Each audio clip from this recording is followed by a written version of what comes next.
We're gonna do,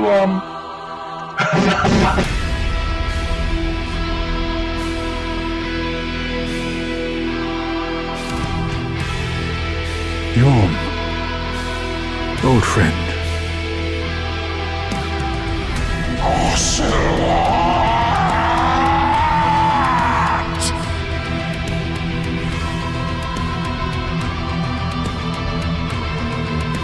Prince Lothric is in your hands. Please save his soul. The lords have left their thrones and must be delivered to them. To this end I am at thy side. May the flames guide thee. Welcome home, Ashen One. This is Moldy Fish Sticks, and welcome to the third and final retrospective of Dark Souls 3, and why it's a masterpiece. Let's begin.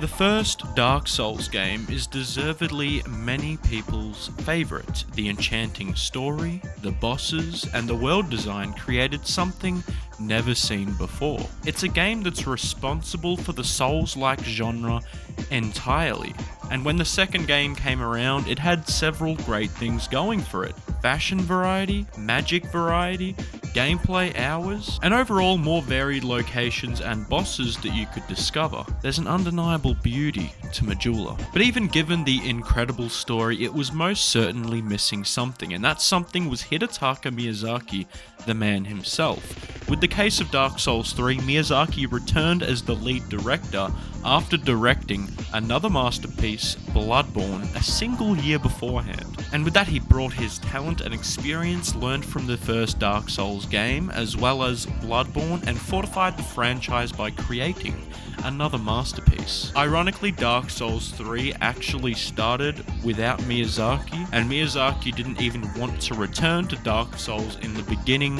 for personal reasons. However, he had a change of heart and wanted to do something special for the final game. This also raises a hilarious point. Dark Souls 1 was said to be rushed in its second half.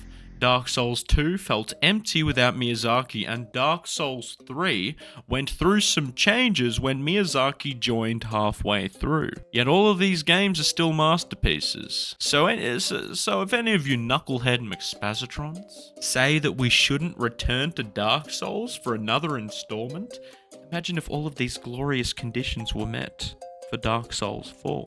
We get a fourth Dark Souls game, directed by Miyazaki, unrushed and unburdened by what has been. I want to compare a lot of parts about all three games. The gameplay, world and level design, the multiplayer, the challenge, the ladies.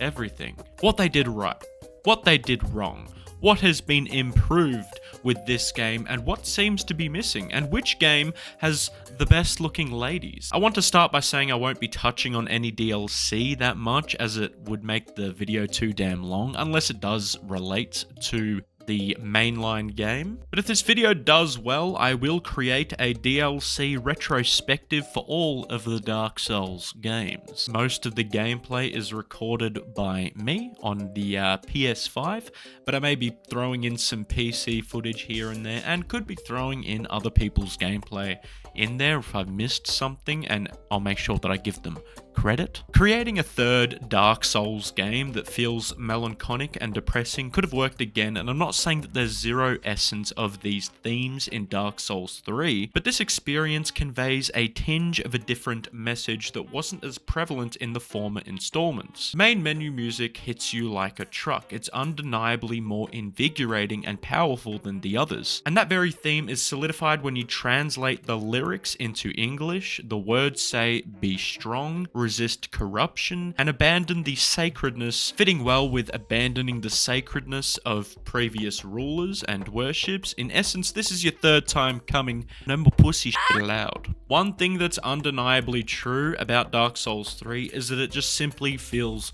good to play. Dark Souls 2 was very polarizing in the community due to a very clunky feel and questionable hitboxes. Dark Souls 1's gameplay was also slow and a little bit clunky, and although I'd prefer to say I love all three equally, the core mechanics of Dark Souls 3, both in the player-controlled experience, the way that the game feels to explore, is undeniably more polished and outclasses the former installments. Dark Souls 3 has the smoothest controls and player movement with dodging, blocking, parrying, attacking, and although enemies and bosses feel faster, so do you. This makes it feel more swift and enjoyable in all respects. In saying that, the moves that you choose to make in Dark Souls 1 do feel more deliberate and planned out, as there are very slow and painful animations whenever you mess up a move or hit the wrong button. In return, the enemy AI seems more intelligent in regards to combat, and they are more aware of your flanks, but not like Elden Ring when they attack the split second that you try and heal up. The movesets seem fair and understandable, something Elden Ring again just perfects at being a pain in the balls.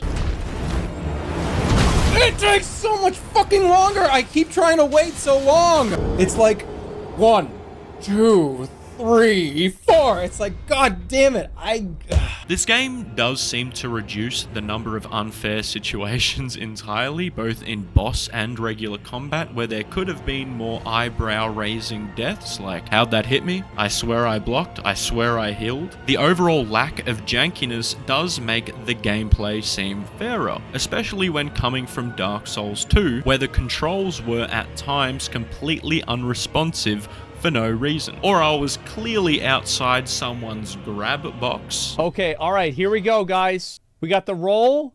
Clearly out of the roll. Whoop!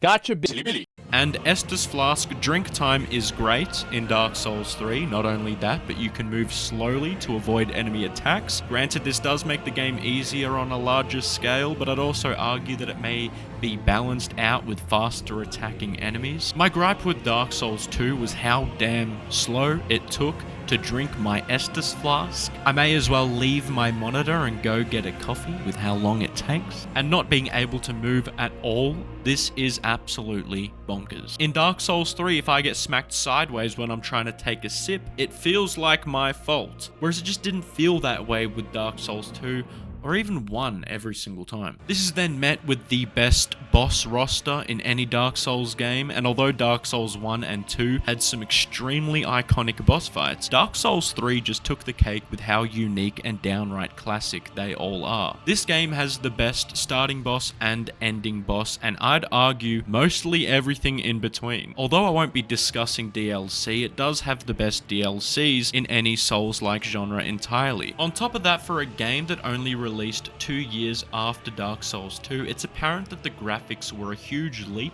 from the previous games, and although you can't knock an old game for looking outdated, Dark Souls 1 and especially 2 were outdated even for its time, where Dark Souls 3 looked good for its time and still looks good now. The world felt fantastic to go through, each location was very distinctive, and you could tell that each location was carefully crafted, both in enemy placements and overall visual appeal. But this was the worst at interconnectivity that made the Dark Souls franchise world design feel so brilliant. The game is very linear. It's pretty much just a straight line from start to finish, and there's no real reason to go back to other places later on unless you're achievement hunting or trying to pick up every single item. That's what made feel exploring the previous games so exciting. With Dark Souls 1, when you make it to the hub Firelink Shrine, from the get-go you can choose where to go. Same with Majula in Dark Souls 2. There's just more options for you to choose from. More so when I took the lift back down to Firelink Shrine from the Undead Parish, it was the start of so many interconnected locations that made checking every door and lift so thrilling. Will you find shortcuts to areas, or a crap ton of enemies that make you lose all of your hard-earned progress? With Dark Souls 3, there are small pockets that do, do this, and you will find shortcuts that make it so you don't need to go through a painfully difficult area again, but there were no mind-blowing interconnections, and while you can choose to explore certain areas, talk to NPCs, and find covenants that you would have missed on your first playthrough, there's not the same level of branching off into different paths. However, saying that, although it's just common knowledge that Dark Souls 3 is too linear, the first Dark Souls game had a very unique problem that stemmed from branching off that people tend to overlook. Looking back at Dark Souls 1, after I beat Ornstein and Smough, it surely felt like the difficulty plateaued or even dropped off after being given more places to go. Since you were now able to choose where to go, the game developers had to make sure that each area was the same difficulty. Dark Souls 2 had a similar problem that was apparent from the start of the game. Although you had more options, if you were ever stuck in an area, you could just visit another one. In saying that, I truly believe that Dark Souls 3 is the only one in the trilogy where the challenge kept climbing progressively as you were getting closer to the end of the game. In Dark Souls 1, it felt as if it reached a peak with Ornstein and Smough that it never really revisited for me. And with Dark Souls 2, it didn't have much of a challenge in terms of bosses until its DLC, but possibly due to its linearity, Dark Souls 3 is the most revisitable and the most fun I've had replaying over and over again. Across the PlayStation consoles, Xbox consoles, and PC combined, I've put in the most amount of hours in this game than any other Dark Souls game. I got the highest level in this game. Overall, had the most fun in this game. And I probably smelt the worst playing this game too. And I think it's due to its streamlined level design and overall familiarity. On the contrary, this leads me to another negative. This game feels the shortest. Due to its linearity, this can become a breeze to complete repeatedly, and although I would never say it's easy, the other two are more difficult regardless of how many times you're revisiting. And in Dark Souls 2's case, the game felt different due to the phantoms on each new game plus. I don't think that's a downright horrible aspect of this game, however, because Sekiro is another masterpiece that becomes pretty easy, maybe even more so than Dark Souls 3 when your muscle memory just kicks in after the second or third playthrough. But it's kind of different in Sekiro's case. You're rewarded for remembering skills and patterns, whereas with Dark Souls 3 you're just rewarded by knowing the path and right weapons to use. With all of those who claim to hate Dark Souls 3, as well as people who love it but admit its flaws, this is by far the most recurring complaint that this installment has. Although I gave my points on why it helped the game feel more like a fun and challenging climb to the top, I actually wouldn't recommend this game to newcomers due to its linear design. Because of Dark Souls 3, the term Souls-like just means challenging in the minds of a lot of people, but the interconnectedness in Dark Souls 1 gave the genre so much depth and brilliance, and in my opinion, it was just as important to the style of game as the challenge itself. This may be a controversial opinion, but I do think that Dark Souls 3 should have taken Dark Souls 1's approach when it came to warping. If it weren't for having to warp to the first area of the game after visiting Firelink Shrine, this game's linearity wouldn't have been hurt if they just didn't implement their fast travel system until a certain time. This would make it more challenging, yes, but more immersive. It would make you more careful going through each area in order to not miss anything. Because now that we have fast travel from the get-go, the gamer brain just tells themselves that they'll come back to this area, especially if you've played the previous 3 and you're expecting some interconnectedness, only to find out later that there's no need to do that in the third game. And players may not realize that fact until the very end when they are finished. But I do get it, times are changing. I understand people's desire to just fast travel without any hassle or limitation, and who knows if I'd be complaining if it wasn't a thing in this game. Moving past the world design just briefly, I loved the aesthetic, but I agree with many other fans of the series that this game does look very Bloodborne-y. The visual hue of Dark Souls 1 was varied, Dark Souls 2 more so, but if I could pick a color that represents Dark Souls 3, it would just be grey. Sure, not every location ever is just grey, but it kind of has this murky filter on top of it. Granted, this is due to lore reasons, I understand, the fire dulling about to go out, but still it looks kind of dead from time to time, almost as if it's trying to change its identity from the previous two. Some people, however, will rightfully disagree with me, and I completely understand the other side. This gothic horror and Castlevania-like look that Dark Souls 3 was going for is at the same time downright gorgeous. Lothric Castle is nothing short of art in its best form, but what I would have preferred is more vibrancy in other locations. This is something that I need to give huge credit for Dark Souls 2 to, like the Shrine of Amana, the Iron Keep, and Harvest Valley really expressed different locations, not only in architectural variation, but offer extremely different color palettes. It's just eye candy for me. I like it. It's my opinion. I think that there were a few missed opportunities that Dark Souls 3 could have taken from Dark Souls 2, bonfire aesthetics being the first. Bonfire aesthetics are easily one of the best mechanics out of any Dark Souls game by a long shot. The fact that you can just utilize it to make only a single area harder, as well as respawn the boss in that location to fight again, without having to wait until New Game Plus, and resetting the game entirely. It's just a brilliant idea that not only Dark Souls 3, but all of the later games should have implemented in the same way, especially since the bosses themselves in 3 was the strong point. Secondly, the Pharaoh's Lockstones and fragrant branches of Yhorm not only made the hidden areas feel earned and super exciting, but gave you reason to go back to areas where you remember a Pharaoh's door, or where you remember a petrified person was. On the flip side, there is something that they did take away from 2, and that was not having stupid fucking boss runs. Dark Souls 2's boss runs is by far the most infuriating aspect of Dark Souls 2. You know that pissy feeling you get on the tip of your Johnson when you're really ticked off about a repeating, infuriating mishap? That's what Dark Souls 2 can feel like at times. Not to mention how easy some of these bosses were at the end of these excruciating chore-like treks. I still remember how confused and empty I felt when I finally made it to the Iron Keep's Iron King boss fight after hours of trying to get there, with like one Estus flask left. I was thinking about how far I came for nothing, as I'd be waffle stomped, but I flipped his muscular hunk of iron over and started experimenting with my sexuality. It took me a whole day to get there, and I beat it on my first go.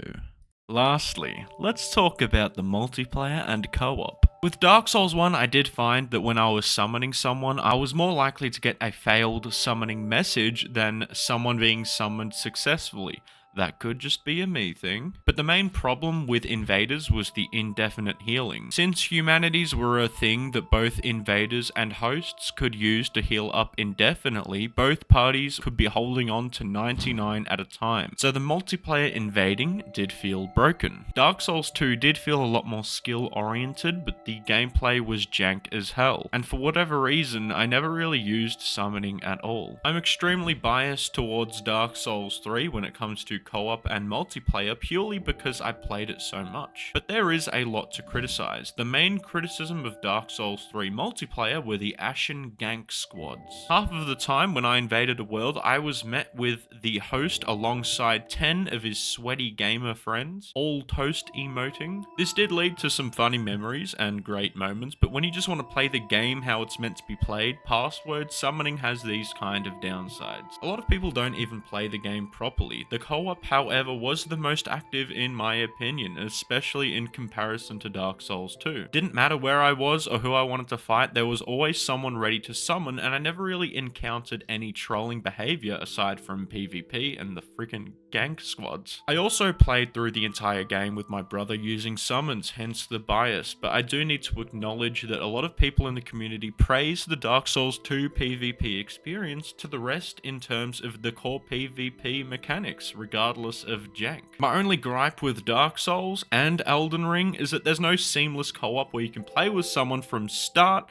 to finish. You're already able to summon overpowered turbo sweats that solo Malenia for you, so challenge isn't a good enough reason to restrict the experience. It would have been awesome to go through something like Blighttown or the Iron Keep with one of your friends to make the experience more enjoyable, but for what it is, they all had decent co-op when it worked, and when people had gamer etiquette, multiplayer was fun as well. I'll go over more complaints I have further into the story, but it's hard to say that I have any major complaints about this game overall. And right before we delve into the adventure and lore of Dark Souls 3, it's important to point out the foundation. Dark Souls 3 uses 1 as the premise on which it demonstrates the story of the first game, and it intentionally uses familiarity to re-invoke memories of the first installment. Moreover, this is seen as Dark Souls 1's true sequel, not Dark Souls 2. Some believe that Dark Souls 2 could be based far into the future of both 1 and 3, and others believe that it just doesn't fit into the timeline, and this is because Dark Souls 2 did have a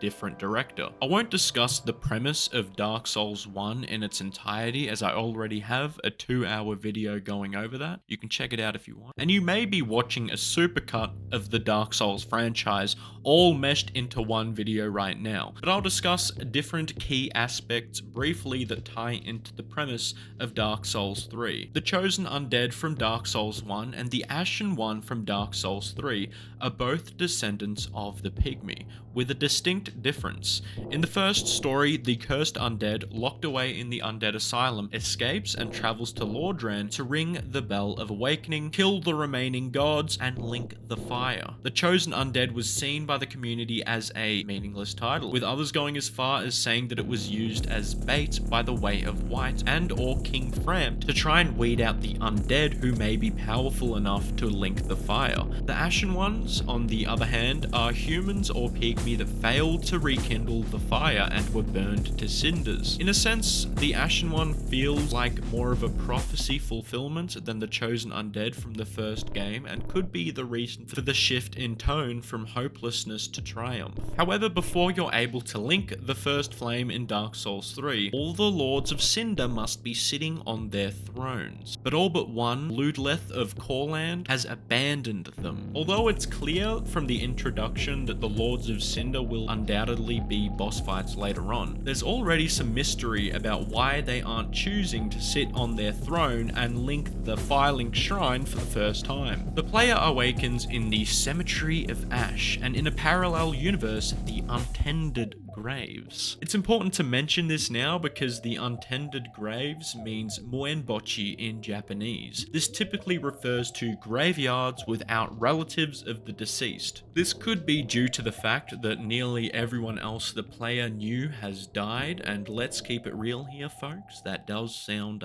depressing. Failing to link the fire and turning to ash, and then having no family or maidens. But if you really take a step back and look at it in a different way, this dude has nothing else on his mind. This hairy-chested, Estus-drinking fire keeper Rizzler has already heard it all. He's already died over and over again. He's already seen all of his companions die. Other NPCs have already told him that his journey is hopeless. He's probably had to deal with patches multiple times. Meanwhile, he straight up just doesn't give a Greirat's ass. He's rising from the grave, ready to go to Pound Town over and over again. The name of the game is Gabos. Game ain't based on sympathy.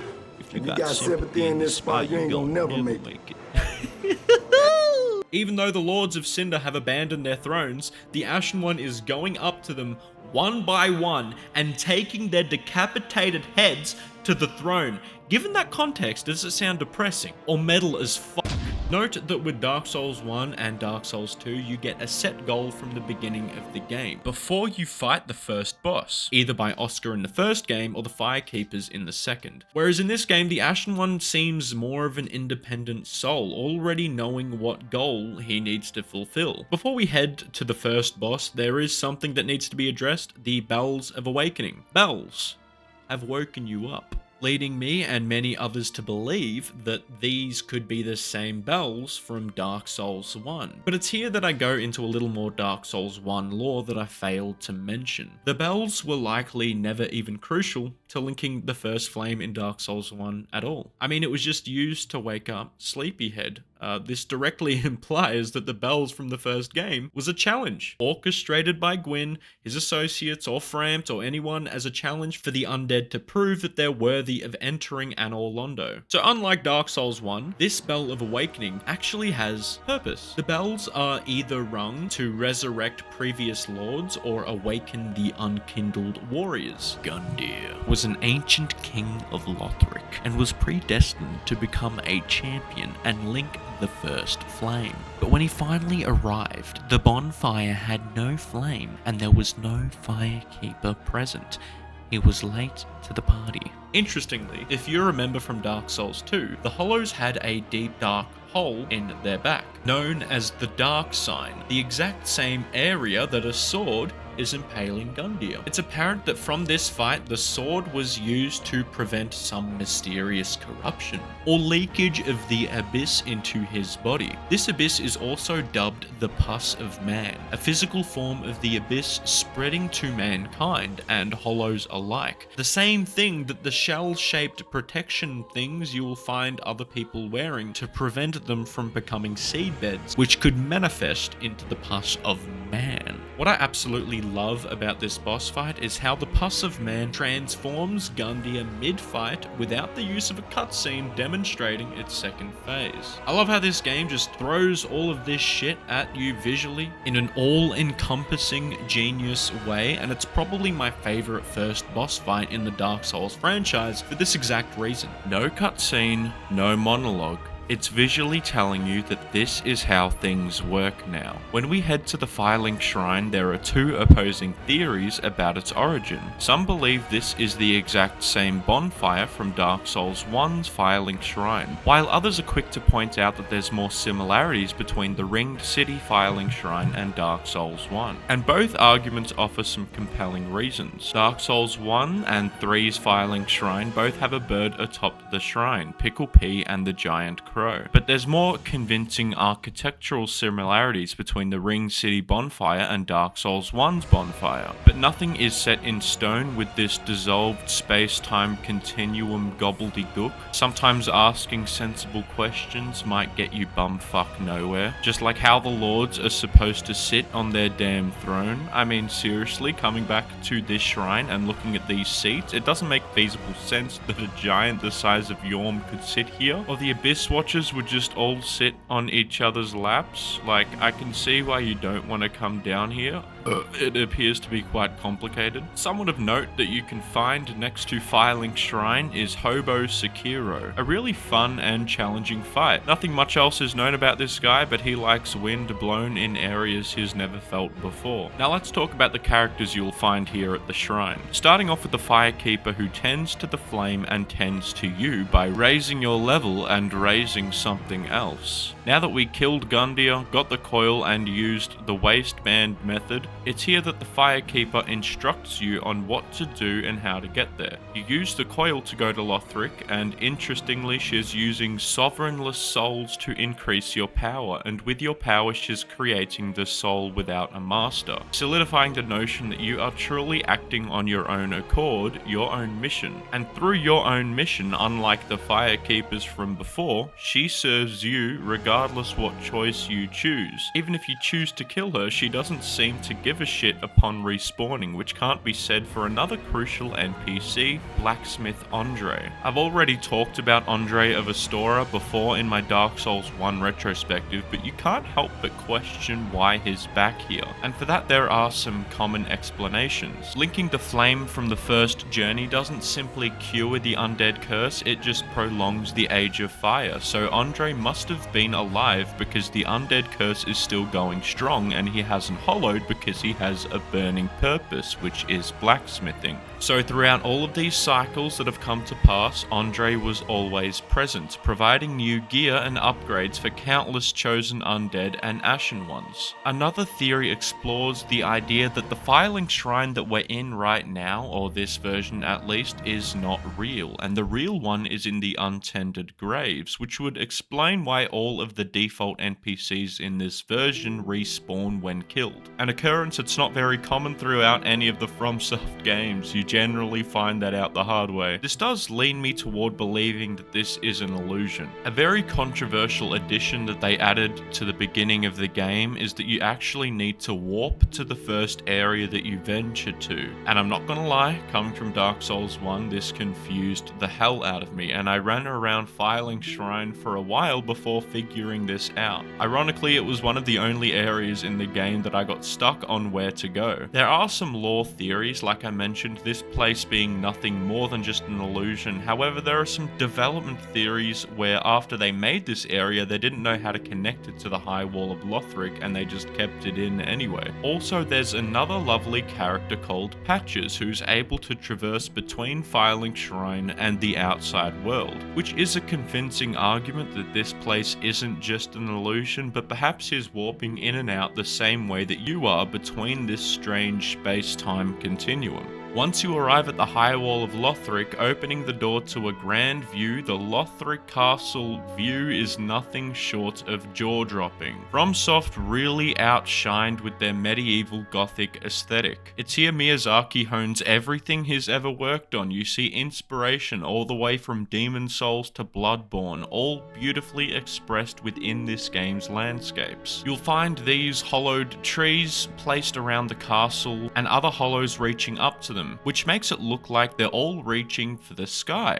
Does this mean they're praising the sun, perchance? It's here not much further along the path that we find Greirat the Thief, a citizen of the Undead Settlement. You may have a bad outlook on thieves in this game, no thanks to Patches for that, but this man is a very different character than what you would presuppose. I'll touch on his story and what makes him a great addition to the lore of Dark Souls 3. So, Greirat was likely a prisoner or a citizen of the Undead Settlement, and probably locked away here for being caught thieving. Upon talking to him, all he really wants to do is find a woman called Loretta and give her a ring. This is someone of deep importance to him. It's not known the relationship between the two, however some voice lines lead the community to believe that this woman is his mother. The ring in question is the blue tier stone ring, boosting damage absorption when HP is low. This makes me assume that Greirat knew this woman could have been in some sort of danger and wants to protect her from death. This turns out to be true after you find the corpse of this woman hung from the balcony of a house in the Undead Settlement. Further into the adventure, when you give him the bad news, you also give him a bone with a hole drilled into it, probably used as a flute, which is why Greirat recognizes it. If this were his mother, I'd imagine she played this instrument to him when he was a child, but this is just speculation. He's overstruck with grief, then seemingly bounces back and offers aid to the player by pillaging throughout Lothric and returning items for you to purchase. Here's where Patches comes into play. Patches tries to kill you twice throughout Dark Souls 3 in a very similar scummy fashion as the previous installments. However, you can choose to forgive him and have him hang around the Firelink Shrine as a consequence. Now, why is he important to the story of Greirat, and why am I talking about him now? Well, on an expedition, Greirat won't return, and this actually concerns Patches. Patches actually seems to care for someone for once. Furthermore, killing Greirat makes Patches hostile toward the character. Patches asks where Greirat has gone off to, and it's here that Patches is actually the decider in Greirat's fate. If you don't tell Patches where he went, Greirat dies. If you tell him, it's assumed that Patches uses the disguise as Onion Bro, Seigward, a knight of Katarina, to save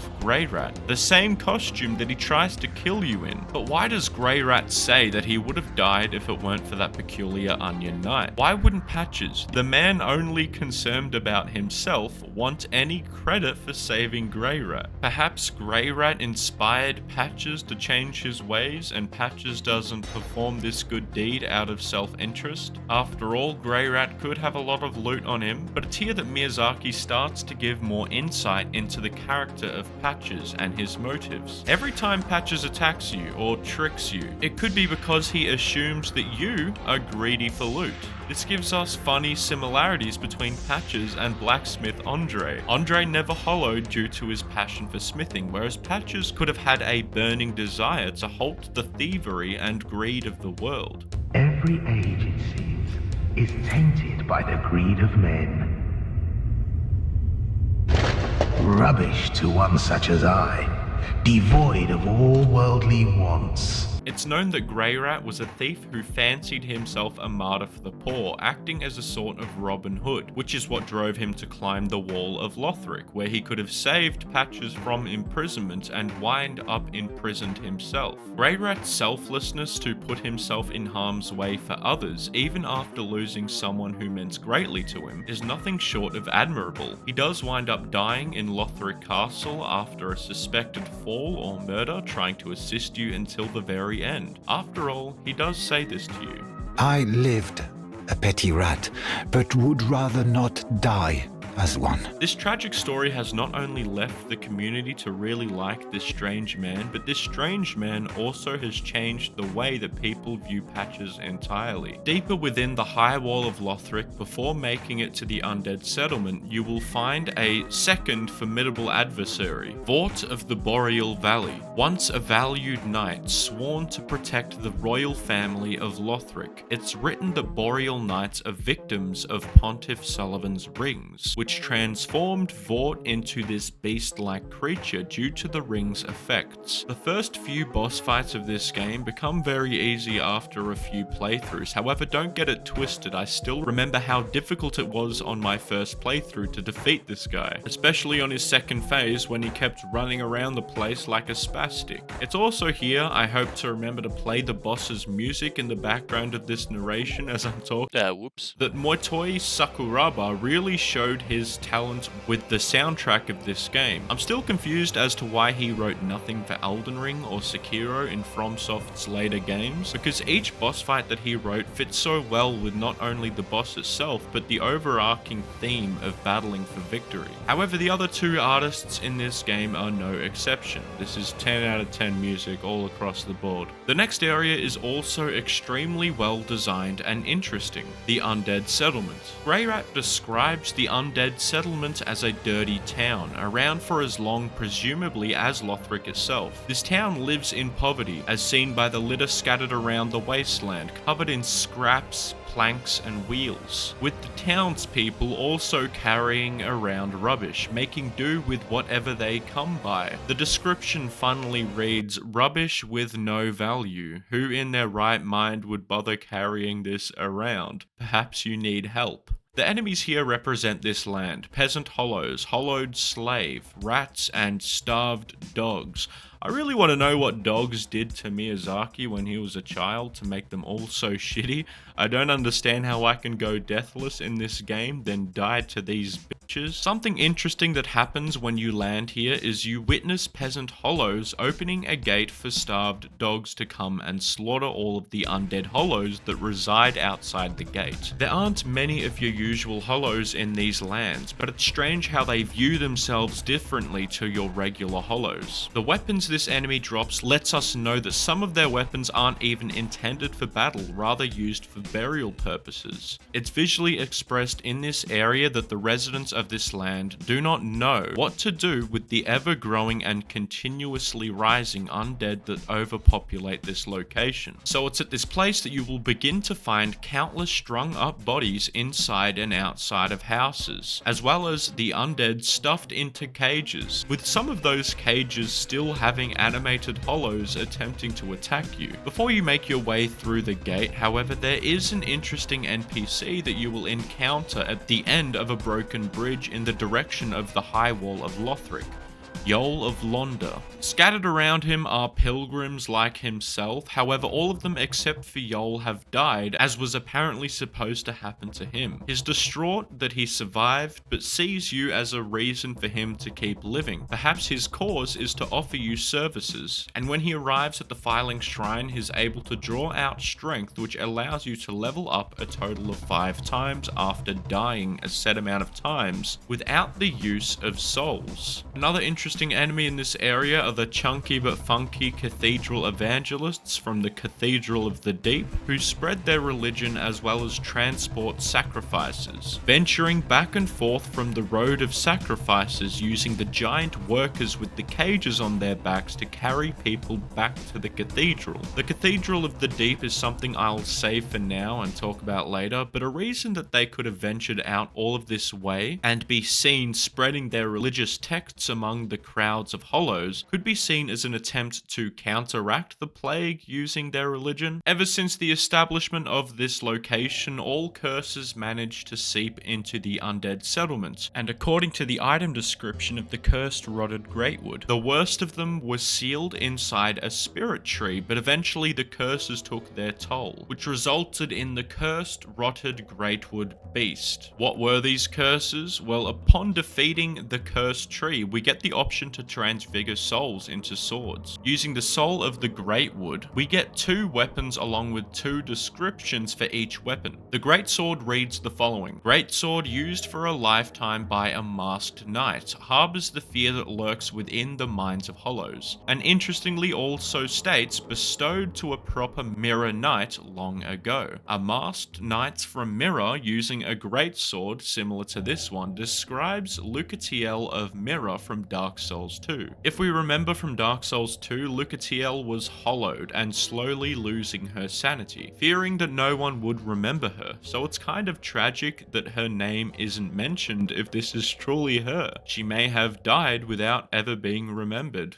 the thing that she fears the most. The Curse Rotted Greatwood boss fight is some people's least favourite for many reasons. Some say he's easy, some say that the grab attacks and enemies running around make it a bullshit fight, but I think one of the positives that come with this fight is learning how to move and attack without locking on. I don't think it's a great fight, but I don't mind it either. This was definitely a pretty awesome spectacle to witness on my first playthrough. You don't generally get to fight a giant tree. And also I love how with the first 2 boss fights we got mid-action, mid-fight second phases. Wondering what would happen with this boss fight made it surprising when the Greatwood just totally demolished the whole arena, leading us down into this dark pit. Someone I really want to talk about here is the Giant Archer, an initially hostile creature chucking spears at you, but if you go up and say, Sir, do I look like these hollows, you bug-eyed freak? If you throw one more he will become your friend and continue to throw arrows at your enemies instead. He'll give you a branch with the description saying, "Good friend, no hit."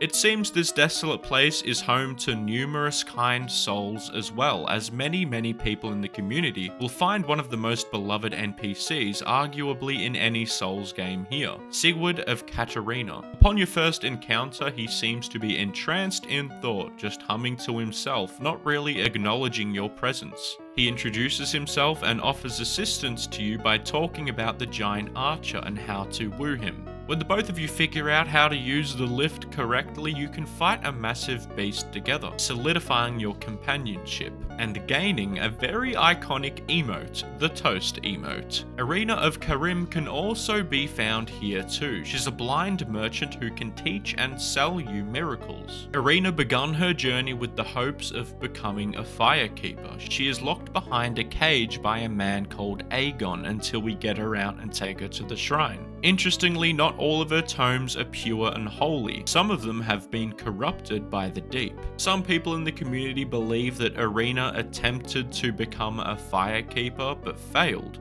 She tells us that she feels dark surrounding her and little creatures nibbling at her flesh. We do learn that firekeepers are supposed to be drawers for humanity and do feel the humanities constantly nibbling at their souls. However, her condition is very different. Irina of Eygon previously went through the road of sacrifices. We know this because Morn's ring, a ring given to Knights of Carim, and a divine tome of Carim are found around the halfway fortress bonfire. On their way, Irina had been hit with the dark miracle Gnaw, a miracle created by the evangelists in the Cathedral of the Deep. The Gnaw itself is a miracle that the evangelists use, and it's described as small insects being burrowed into the victim's flesh. So with this understood, it isn't her soul being gnawed at, it's her literal flesh. The more deep tomes she gives you, the more that the Gnaw afflicts her, and purchasing all of her dark miracles causes her to stop being a vendor entirely. Although Eygon seems like a douchebag for locking her up and speaking rudely to you, he does care for Irina, and being a Knight of Carim, he will protect her with every ounce of might that he has. He takes her away from Firelink Shrine if you begin to teach her dark miracles for you to purchase. And in order to get her back, you need to fight and defeat Eygon. Here's where things just get a little bit sad. When returned to her usual spot after Eygon has been defeated, she will beg the character to touch her, and if the player is wearing Morn's gauntlets, a piece of armor that Eygon wore, she will ask for you to kill her, as Eygon apparently promised to do so.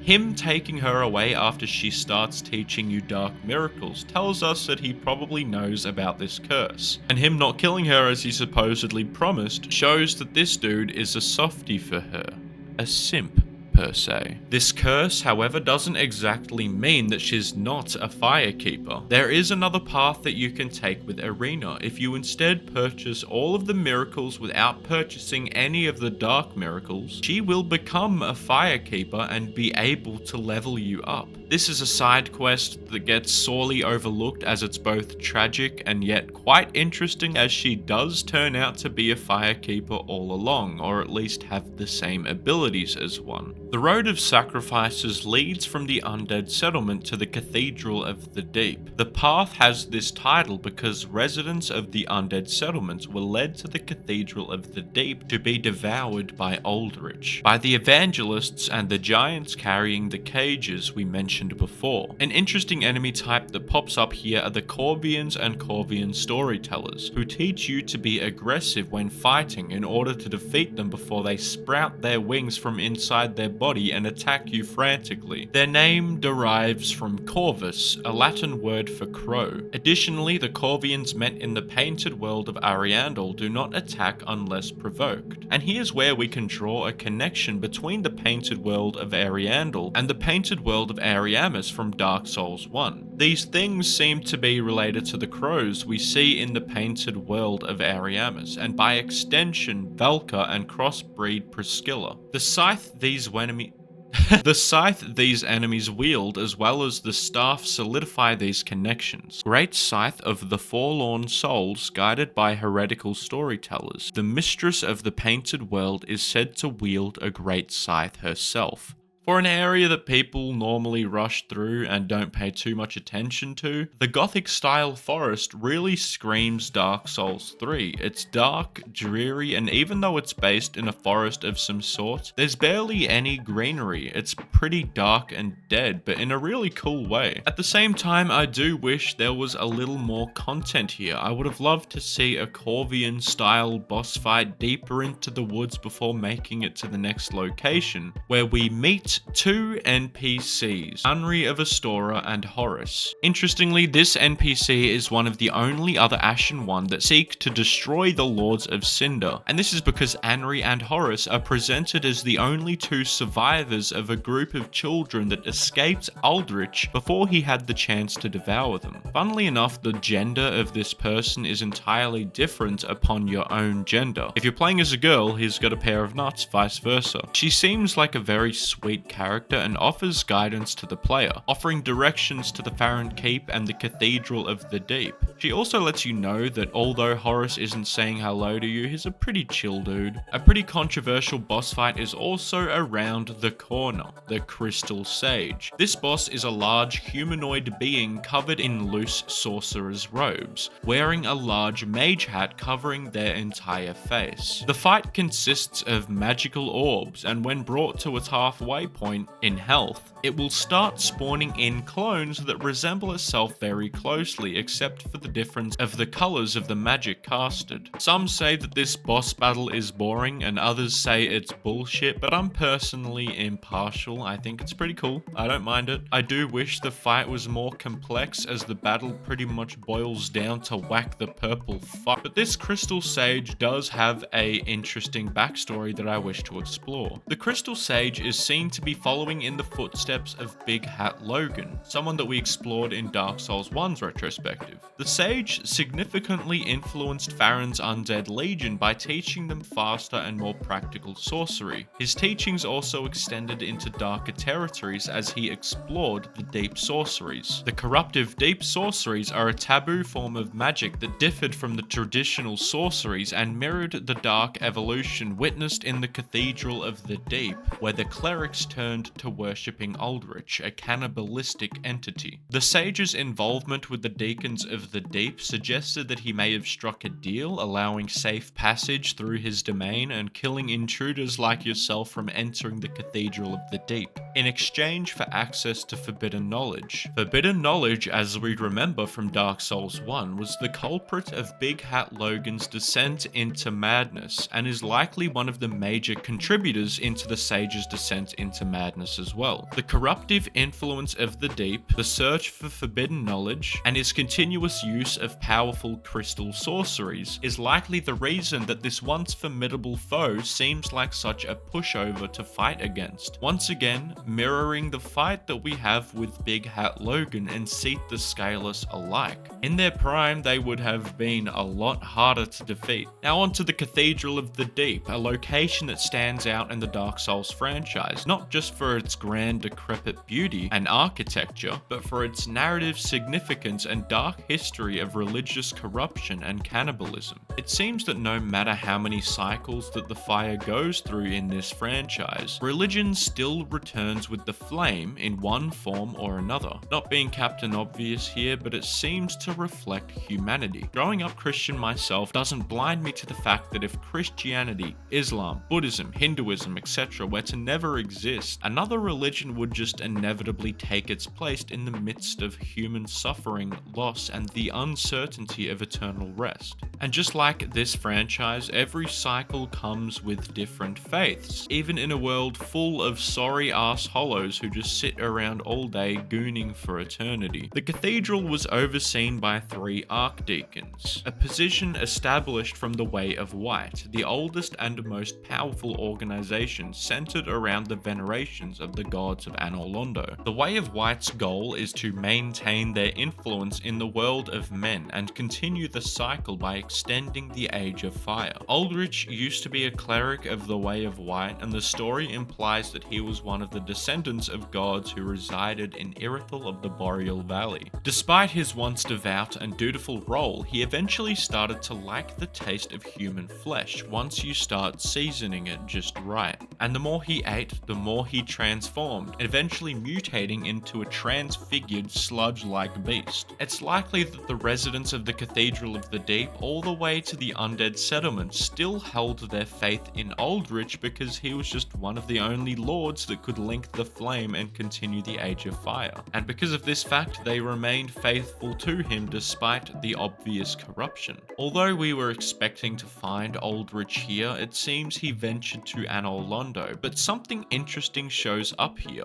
Aldrich's coffin. It's said that when the bells rang, the souls of Aldrich, Yhorm, and the Abyss Watchers were taken out of the soul cinder and transported back into their bodies, even after they gave their lives to extend the fire. Although Aldrich is not in this area, the Deacons of the Deep remain as Archdeacons of the Way of White, who found themselves endlessly fighting the abominations that emerge from the deep. The darkness stagnated and accumulated, which MacDonald, one of the Archdeacons, found delight in that stagnation, realizing it would become the foundation of the world eventually. Thus he abandoned his faith in the first flame and the gods. Instead, he found himself placing the faith in the deep. He spread his newfounded belief among the other clerics of the Cathedral and challenged faith in the deep to produce sorceries of dark power, fully embracing the new-founded cult. Royce, another Archdeacon, allowed himself to be corrupted by the deep as well, that eventually invaded the Cathedral. In addition to accepting MacDonald's faith in the deep, he started to admire the deep and its saints Aldrich. Speaking of MacDonald, MacDonald's was apparently nearby because these Archdeacons be fat as fuck, boy. I mean, we can tell who Ubered it and who walked it at least, but hot damn, I thought it was the stench of the abyss. But no. These deacons of the deep are now a large gathering of deacons that you must fight in order to progress. These foes rely on pyromancy as well as close range attacks on the player. Throughout the fight there is a glowing red aura that enters a single deacon at a time, leaving you to try and snuff out the single foe while dealing with the others. And throughout the battle, additional deacons will start spawning from the coffin of Aldrich as they perish. Once all of the 5 glowing deacons have been bested, the final Archdeacon, Royce, will reveal himself. He will spawn in with 2 big and blue-robed busty deacons. The 4 deacons will cast force near the player in order to aid Royce, like a magical circle jerk of protection. This is by far probably the easiest boss in the game to defeat, and given the historical narrative, I wouldn't have minded more of a challenge. After defeating the Deacons of the Deep, you can find Seigward, the onion bro, inside a well. It's not explicitly stated, but judging by the situation and whose hands the armor has wound up in, Patches probably told him that there was loot inside, and well, Seigward needed to take off his armor to fit inside the well, and yeah, Patches up and ran with it. That's what I assumed happened, at least. You can get his armor off of Patches, that is, right after purchasing it back.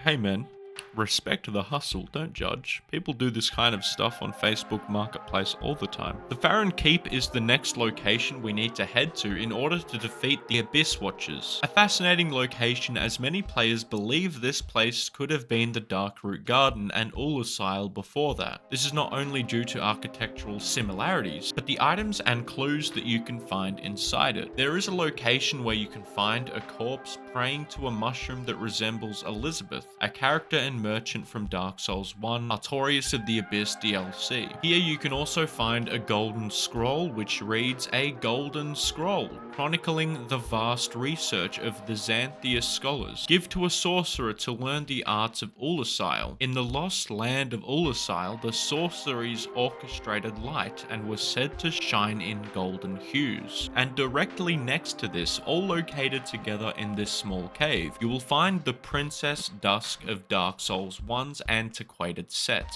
the Princess Sorceress from the land of Ulusile. Furthermore, the NPC invader in the Farron Keep drops a helmet also stating that the crown worn was made in imitation of a divine creature of Ulusile. When this NPC is summoned for the Abyss Watcher fight, he also teaches you how to proper bow, the very same one that the Princess Dusk teaches you in Dark Souls 1. Another similarity between this land and Ulusile is the presence of an enemy resembling Havel atop the building next to the Farron Keep, along with his armor. There is a YouTuber that goes more in depth about this theory called the Ashen Hollow that has a great video on this topic. So if you wish to learn more about this, I suggest you check that one out. There is also a location of one of the only puzzles in Dark Souls, well, as puzzly as puzzles can get in Dark Souls. There are 3 ritual fires scattered throughout the swamp that need to be extinguished to open the Farron Keep gate. And fun fact, there were supposed to be 4, but they changed it to 3 because 4 is an unlucky number in Japan. And another fact, Miyazaki is a self-confessed masochist that loves poisoned swamps, and there are more swamps in Dark Souls 3 than the entire Soulsborne series, not including Elden Ring. This is probably the most widely hated level in Dark Souls 3, and it's not hard to see why. For starters, you don't really know what to look for, and you end up rolling around in the swamp getting covered in piss and shit while getting bumfucked nowhere. And when you finally figure out that you need to extinguish 3 flames, it's still a hassle trying to find the damn things and get there. I know for my first playthrough I didn't even find the bonfire closest to the Abyss Watchers because I was used to Dark Souls 1 and 2's long treks. I never even thought to loop around and find the bonfire here. Maybe that's just because I'm a little bit special inside. Another connection between Darkroot Garden and the Farron Keep are the Abyss Watchers themselves, taking inspiration from the Wolf Knight Sir Artorias, the Abyss Walker. They themselves sought to use the techniques of Artorias and partook in wolf blood to do so, which in return made them extremely strong and agile, fighting in a coordinated pack akin to wolves. Eventually the Abyss Watchers linked the fire and returned as Lords of Cinder, however became corrupted by the very thing they swore to destroy. When they arose again, they lost purpose and went insane, starting to perpetually kill each other, which is still present even during your fight with them. This is definitely one of the most pivotal moments in Dark Souls 3, and likely one of the first reasons why people decided to put this game down. This game, I mean, it's just not for them. You know, they've definitely given it a good try, but stressing over a game just isn't fun, you know? Sometimes you just want to purchase a video game just to relax. It's okay. You don't need to continue playing this. You don't need to complete this game because you can't. You can't do this. You just want to relax, don't you? After a long, hard, and mundane shift at your usual job, you want to slip back into your old habits. Playing the same game that you always play, eating the same shitty food that you always eat. You don't have to challenge yourself with a hobby that you have, right? You don't need to get good at a video game. You're just happy playing the same one over and over. Playing the same Call of Duty game over and over for thousands and hours. You don't want to hone your blade. Build some muscle. Stop put playing some the game. Hair on your chest. No. Stop playing it's the too game. hard. You'll It's fail. too hard. Give up. You don't have it in you, pal. This is your first major get good hurdle in the game, and it's here that you'll start to realize how damn important choosing the right weapons, spells, and armor is for challenges like these, ensuring all of your attributes and weapons are leveled in the meantime. But funnily enough, coming back to this game time and time again, this boss is one of the easiest, when you realize that you can parry, stun, and backstab him. The hardest part about this fight is easily the nuisances that are the other Abyss Watchers spawning in the first phase, and the flame attacks in its second. However, the Abyss Watchers can actually be used to your advantage if you just let them fight amongst each other. Their design is easily one of the coolest in the Soulsborne series, taking a lot of inspiration from both Artorias and a Bloodborne aesthetic. The great sword and carved dagger along with their distinctive leather over chainmail armor and pointed helm is nothing short of f***ing awesome. The Abyss Watchers reside atop the Catacombs of Carthus, and like many locations in the franchise, I want to use descriptions to give some context. I'll use the description of the Carthus blood ring to give some context of what the Sand Kingdom Carthus once was. A ring worn by warriors of the Sand Kingdom, Carthus. They live for their High Lord Wolnir, conqueror of most kingdoms known to their people. So it's suggested that at one point the people who used to live around the Farron Keep and the people who built these catacombs were a part of a great kingdom long ago.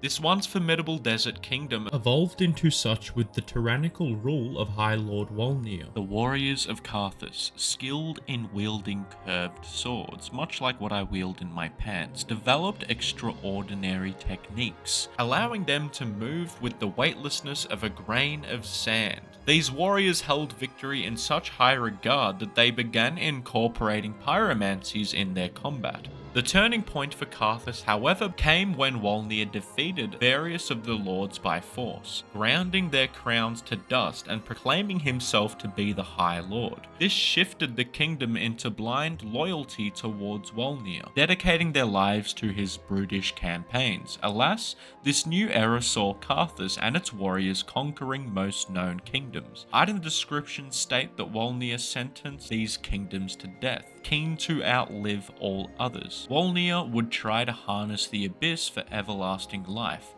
However, he fell into it and became terrified. His sword states when Wolnir fell to the abyss, he was gripped by a fear of true darkness and pleaded to the gods for the first time. This holy sword, together with 3 armlets stripped from the corpses of the clerics, gave him some semblance of comfort. The reason why he may reside in this huge expansion of catacombs is that he began luring powerful souls into these catacombs to get slaughtered, perhaps to find themselves swallowed inside his gauntlet so he could become a greater vessel for souls. When we defeat him, he slides back into the abyss, desperately trying to grasp onto anything that he can hold on to with a great look of desperation on his face. Many believe that after defeating him, you don't exactly kill him, however you just destroy the bands that give him greater comfort, and he slides deeper into despair, deeper into the abyss. The abyss that Wolnir tried to harness could have been the cause of the Abyss Watcher's descent into madness as well, with Wolnir using them to guard the catacombs, only ensuring that the most powerful of souls enter his domain. The boss fight itself plays out very interestingly, although it's an easy fight. If you get too cocky with it and run too deep into the arena, Wolnir chucks up all of the Jack Daniels he's been using to mask his emotions, which could insta-kill you if you're not careful. But some people finish this fight so quickly that people don't even know there was a breath attack or that other skeletons can be risen by Wolnir to defeat you. Some players can't help but notice a connection between High Lord Wolnir and Nito from Dark Souls 1, both residing in catacombs, both skeleton beasts themselves, and both commanding a legion of skeletons. However, they are very different to each other. Wolnir feared death, whereas Nito is death itself. Interestingly, there are no necromancers throughout the catacombs of Dark Souls 3, where it's the total opposite in the case of Dark Souls 1. Perhaps this is due to Wolnir's goal of outliving all others. What I love about this game is although the next location is Irythill of the Boreal Valley, there's an entirely optional and very expansive location further below the catacombs that I myself failed to find on my first playthrough, the Smouldering Lake. When you destroy the bridge to block off the path from the massive hordes of skeletons chasing you down, before making it to Wolnir, the bridge can be used as a ladder to venture deeper underground, to find a shallow lake with enormous trees that smoulder with embers, growing all the way up to the ceiling. This place is the remains of lost Izalith, and once home to the daughters of the Witch of Izalith. Around these ruins you can find the lifeless bodies of Capra, Taurus, and Asylum demons, alongside a petrified arachnoid body resembling the Chaos Witch Quelaag, as well as another humanoid being that died next to her. Many people believe this person to be Quelana of Izalith, the one surviving daughter who was not severely affected by the recreation of the first flame, the Chaos Flame, by the Witch of Izalith, her mother. If this is truly Quelaag and Quelana finally reunited and dying alongside each other, this does suggest that she found her sister and they must have reconciled, which is both a sad yet somewhat wholesome sight to see. Quelaag could have found Quelana after her death, but I'd rather like to think that they spend their last moments together. Additionally, the Izalith Pyromancy Tome is found here as well. Reading: a Pyromancy Tome from Izalith, containing pyromancies of the witches. Give to the old master pyromancer to learn the chaos pyromancies of Izalith. When you give this tome to Cornix of the Great Swamp, he then has something very interesting to say. Ah, what have we here? A pyromancy tome from Izalith. Then you found the home of pyromancy. A detail many people miss about this pyromancy tome is that it seems to be wrapped in the same material worn by Quaylana, suggesting that she used her garments to preserve this tome. In Dark Souls 1, we know that pyromancy did not come about until the Chaos Flame was created, and these pyromancies can only be taught by a female master. Seligman, the master pyromancer, is mentioned by Quaylana of Izalith to be her first and last pupil of training. This is all pretty solid evidence that this area is indeed the remains of Lost Izalith, the birthplace of the Chaos Flame. Also remember, all the demons in Dark Souls 1 emerged from the Chaos Flame, and with the description of the soul of a demon, we're able to understand why we are seeing less and less, and why the Smouldering Lake is slowly starting to cool down. Demons were born of the Chaos Flame, but the flame has not survived, and the demons are now a dying race. Even when we find and defeat a stray demon atop of the Farron Keep walls, its soul description reads, "The stray demon,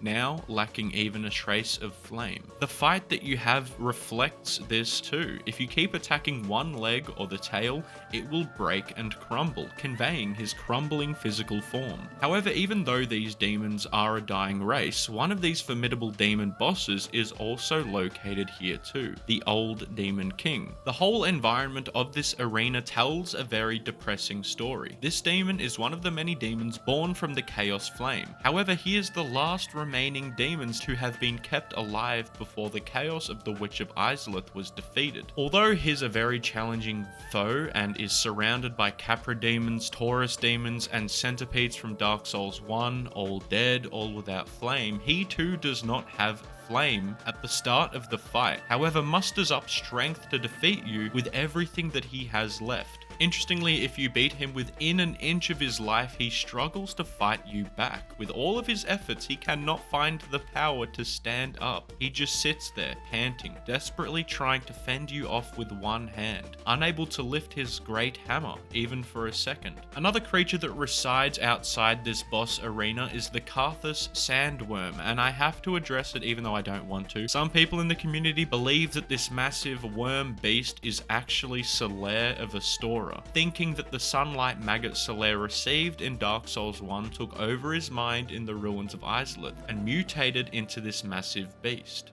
Granted, worms in this game do not usually use lightning-based attacks, and the worm drops a lightning stake, a lightning miracle, and even drops an undead bone shard, which are bones of the undead. Even given all of this evidence, I highly doubt that the developers of Dark Souls would take such an impactful and community favorite character by the likes of Solaire and transfigure him into such a downgrade of an enemy. It's important to point out the design of the sandworm as well. If you inspect its body carefully, you will see that it's entirely made up of people. This gives us a reason as to why it dropped an undead bone shard. The beauty of this game, however, is people finding different explanations and meanings to things, so if you truly believe that this is Solaire, hey, it's your opinion, man. It's here that I want to return to the story of Anri of Astora that we first met in the Road of Sacrifices, the woman who travelled with the mute Horrace and escaped from Aldrich's tummy. Anri can be found at Firelink Shrine after killing the Deacons of the Deep boss, and she's unhappy that Aldrich's coffin was empty at the Cathedral of the Deep,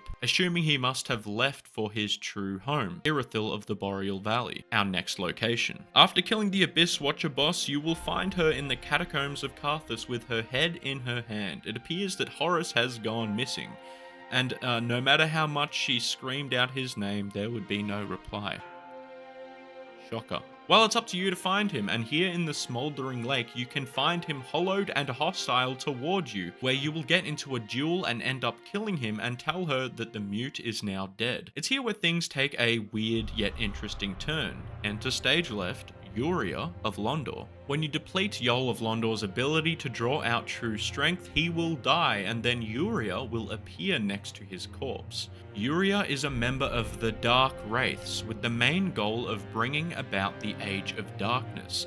Does this sound familiar? Yuria is a follower of Darkstalker Kaathe, the primordial serpent from Dark Souls 1, and the leader of the Dark Wraiths Covenant. Both Kaathe and Yuria share a central objective: They believe the true destiny of humanity is to initiate the Age of Dark. Kaathe positions himself as a guide to the player, revealing truths once hidden to the player about the history of the world and of the Dark Soul. He persuades the player to forsake the linking of the fire and instead become the Dark Lord, leading humanity into its next era. Yuria is a disciple of Kaathe's teachings and refers to the player as the Lord of Hollows. She emphasized the importance of embracing the Dark Sigil, the black gaping hole in the flesh of Hollows that resemble the brand of the undead, and the importance of usurping the fire. This is very interesting because Darkstalker Kaathe never specifically advocates for the player to usurp the fire, instead focuses on ending it entirely and becoming the Dark Lord. This could indicate a huge change in understanding how the flame works. Perhaps ending the Age of Fire and becoming the Dark Lord achieves nothing, as it's inevitable that the fire will re-emerge. And usurping the fire is the only true way to save humanity in the eyes of Kaathe and the Dark Wraiths. It suggests that you mustn't merely stomp out the flame for the inevitable cycle to persist, but learn to actively control its power to redefine the cycle itself, redirecting it to serve humanity. You can now see how important these characters are to the course of the adventure and its ending. However, we will touch on these characters again when the time is right, but for now we will venture to Irythill of the Boreal Valley. This land is an ancient city existing during Gwyn's first Age of Fire, home to nobles who worshipped the moon and followed Gwyndolin. It's safe to say that when you first gaze upon this city from the mountains which you come from, you will most certainly need to clean off some of that pre-cum action at the next bonfire. This is downright one of the most gorgeous jaw-dropping locations throughout all of the Souls games. The ethereal architecture coupled with the luminescent aura makes this grand view so striking among many in the community. At a point in time, the powerful sorcerer Sulyvahn passed through this city to get to the city of the gods, Anolondo, and then began to usurp the kingdom. Many of the royal family were either imprisoned or exiled, and Irythill was shut off from the rest of the lands. He blocked this entrance to the city with a spell, ensuring that only Aldrich would be able to return when he was resurrected as Lord. The item that would enable safe passage through this magical blocked gateway was a small doll belonging to Aldrich. The small doll obtained after defeating the Deacons of the Deep, protecting Aldrich's coffin back in the Cathedral of the Deep. One of the more notable enemies in this location are the Fire Witches and the Pontiff Knights, regarded as Knights of Pontiff before their fall to the profaned flame. After Pontiff Sulyvahn took control of this city, he orchestrated a battalion of warriors to maintain the order of Irythill, and despite having withered away to these hollowed spirits we now view them as, they still continue to defend it from any intruder, serving as the watchful eyes of Sulyvahn. These knights can be very aggressive and challenging to newcomers. They often attack with a plethora of rapid combos that can be hard to dodge or block for a lengthened amount of time, and these can easily kill the player if dealt with carelessly. This is one of the more expansive locations in this adventure. A lot of key plot points occur in this area, which we will touch on now. We will now explore the dungeons of Irythill, founded by Pontiff Sulyvahn to jail those he deemed to be heretics. This location serves as a transit area between the city of Irythill and the profaned capital, where Yhorm resides. This area is full of dead ends, locked doors, and enemies behind every corner waiting to strike you. There's only a single bonfire, and it's up to you to find a way to open up shortcuts and discover the quickest path to make it out. One of the most challenging tasks for first timers visiting this dungeon. I still remember how damn long I was stuck here when I was a kid, and how close I was to giving up after losing countless souls over and over. You'll notice a lot of transfigured golem looking motherfuckers here who are probably failed dragon transformations, noted by the malformed wings on their back, and an item they drop called the tailbone spear, crafted from a feeble tailbone and seen as a sign of the dragons. Their screams are oft heard inside the dungeon as they naively mutilate their unworthy flesh. After freeing Seigward from these dungeons, there's also another NPC you can free here called Carla, who has one of the most disturbing and strange item descriptions for a spell that you could buy, called the Dark Edge spell. Quit laughing. Passed from mother to daughter, this blade was intended for both protection and as a means of taking one's own life. The girl never swung it more than once. Carla herself says that she is a guilty, wretched child of the Abyss, something that she doesn't think she could be forgiven for. Perhaps she could be alluding to her taking part in giving her daughter this spell and her committing self-ending. All the comments on the Dark Souls 3 wiki about this item give more information about this disturbing item that I must read out for your education. I love edging to Sister Freed.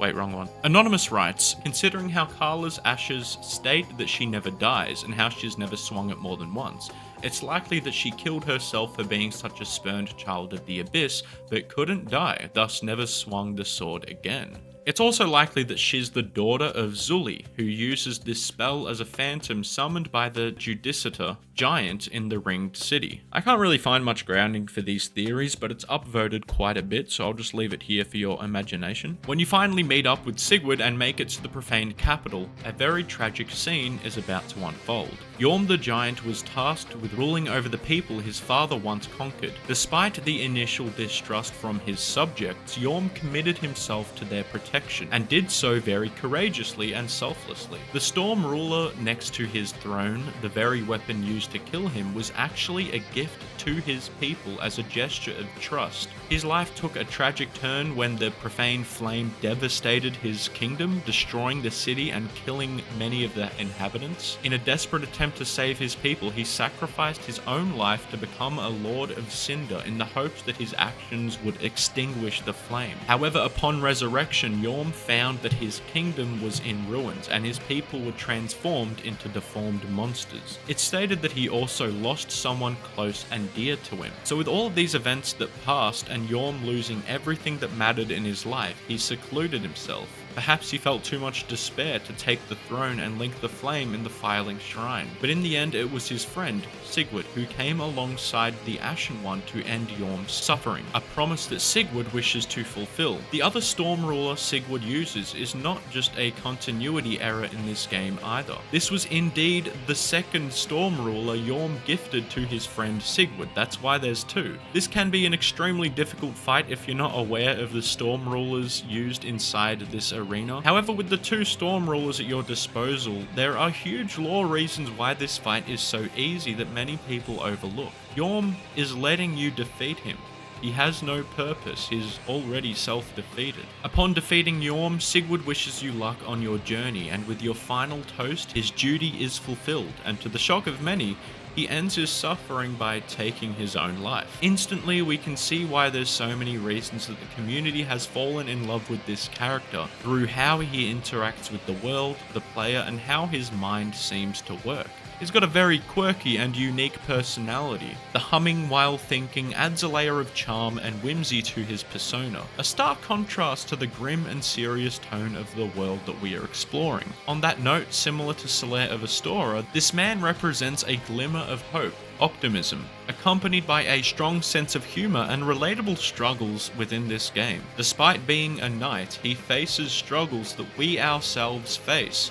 Getting stuck in an elevator, getting stuck inside a well, dealing with patches. The vulnerability and comedic misadventures make him a pretty endearing character. Most importantly, throughout all of our interactions, he remains committed to his values and friendship, not only toward you, the player, but to his old friend Yhorm, who he promised to confront. All in spite of the fact that he is utterly burdened with his mission, carrying such emotional baggage around without letting it show once. The cherry on top of this man's impact on the story, and something that Solaire perfected as well, is the use of a symbolic gesture such as the toast emote. This doesn't merely add a theatrical element to showcase his eccentric personality, rather it's something that we can learn and use ourselves to remember his impact on our journey. Yhorm's soul states that he is the descendant of an ancient conqueror, asked by the very people once subjugated to lead them. Some people have their theories on this actually being the giant lord from Dark Souls 2. However, others theorize that Yhorm's ancestor could be Wolnir, and the profaned capital was a part of Carthus. Yhorm was the descendant of a ruthless tyrant like Wolnir, and Wolnir himself is a giant as well. Granted, his size could be an illusion upon entering his gauntlet, but a conqueror of lands led by a giant such as Wolnir does sound pretty plausible to me. For many playing this installment for the first time, the next major boss in Irythill of the Boreal Valley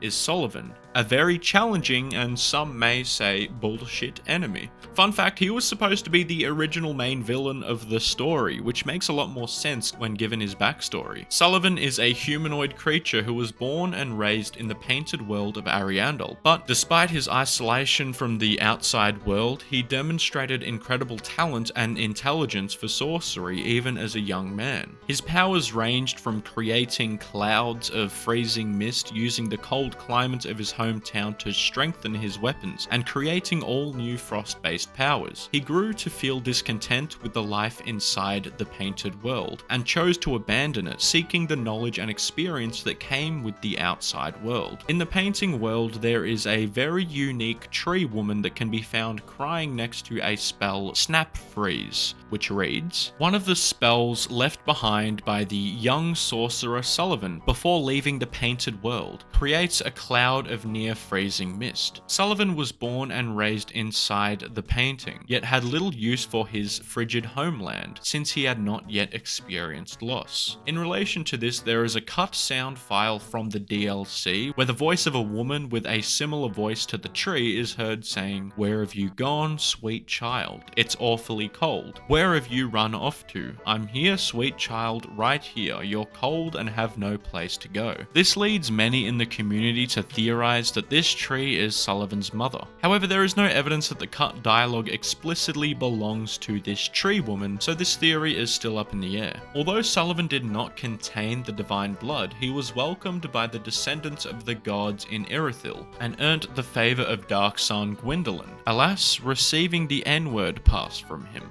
after demonstrating his immense talent, creativity, and ambition. His name Sulyvahn means one-eyed in English, and Sulyvahn means little dark-eyed one in Irish Gaelic. Kind of ironic because he doesn't have eyes. Bitch looks like Slenderman. Pontiff, the first name, also means bishop in Latin. When this dude was still a young chap, he found the profane capital underground, the outskirts of Irythill, where he also found the profaned flame, after it already destroyed the city, but was still being preserved by the survivors.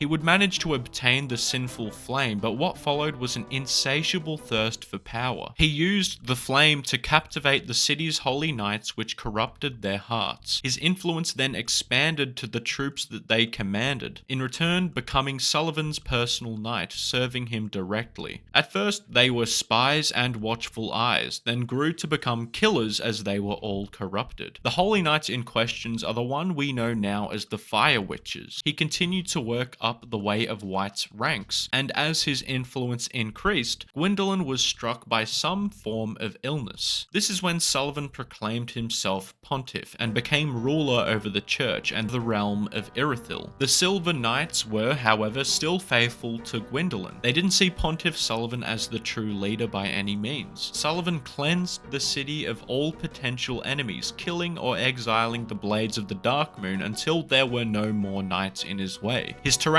rule extended to creating the underground dungeon, killing painted guardians, and even turning the giants found in the city into slaves. The magical barrier kept outsiders away, but its main objective was to keep people from leaving. Although his spirit was corrupted and he ruled with a mighty fist, he still knew that he needed powerful allies, and continued to remain an ally of Lothric, which he gave gargoyles he discovered in the profaned capital to, which enabled Pontiff to gain the legitimacy and leverage, strengthening his position to keep other humans and high members of the clergy still faithful to his actions. The rings he gifted to his knights turned many of his followers into frenzied beasts, fusing their armor with their own skin and transfiguring them into monsters under Pontiff's complete control. One of these victims, as you guessed, was Vordt of the Boreal Valley, the second boss in the game we fought, and soon the Dancer, a daughter of Guinevere, Princess of Sunlight. Only one managed to defeat Pontiff, the god eater Aldrich, with Aldrich's army of archdeacons from the Cathedral of the Deep. Motivated by the objective to devour the gods, Aldrich defeated Pontiff Sulyvahn in battle, clearing the way for Anolondo.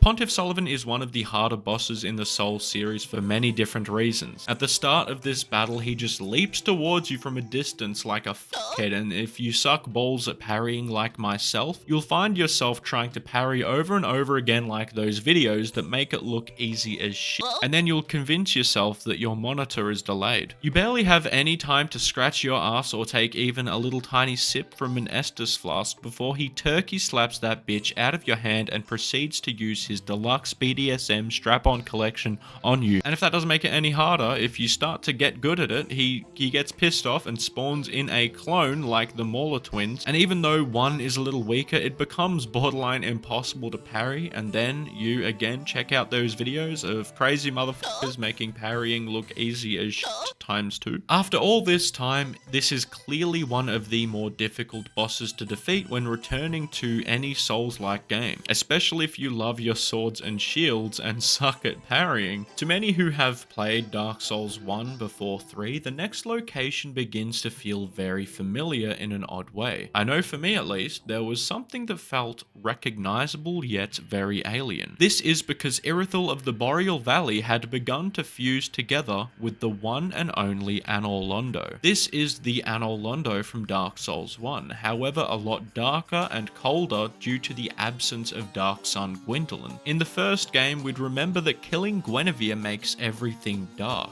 but something different has happened with this cycle of fire. This could be due to the corruption of Aldrich and Pontiff involving the Abyss and the Deep alike. Before we head to Aldrich, there is another character we must return to as well, back at Firelink Shrine, Yuria of Londor. Yuria of Londor informs you that Anri is hollow and being guided by one of her associates, an assassin, and also you should marry her. Yeah, I think this is one of the only mentions of the player being able to marry someone in Dark Souls. With all of your interactions, she does act nice toward you, calling you brave and stuff back in Irythill, but she doesn't call you handsome or anything, so it feels very strange for this mysterious Yuria to be orchestrating a marriage behind Anri's back.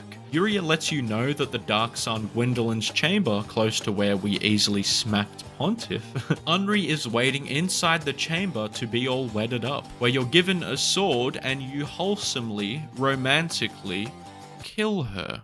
Honestly, you can't make this shit up. If this is what your marriage looks like, I can't imagine what the divorce would look like. Doubt there would be any paperwork involved. It's obvious that Anri isn't really in on the marriage, as her only goal is to kill Aldrich. The same pilgrim that gives you the sword is actually disguised as a statue back in the Church of Yorkshire. This is the assassin that probably already killed Anri and delivered her body inside the chamber. Interestingly, Anri and Yuria's quests aren't exclusive to one another. The turning point is the pilgrim in the Church of Yorkshire. If you wish to continue helping Anri take out Aldrich, you need to kill the assassin in the corner of this church. But if you want to do Yuria's quest, if you kill the assassin, this makes Yuria shit in the bed and throw hands next time you visit Firelink and you must kill her. We will come back to this story and how it affects the ending in the final stages of this retrospective. We've already touched on the next boss quite a bit in this retrospective, Aldrich, and we see this cannibalistic god-eating form in person upon entering the fog walls. When Aldrich reached Anor Londo, he consumed the last god residing here,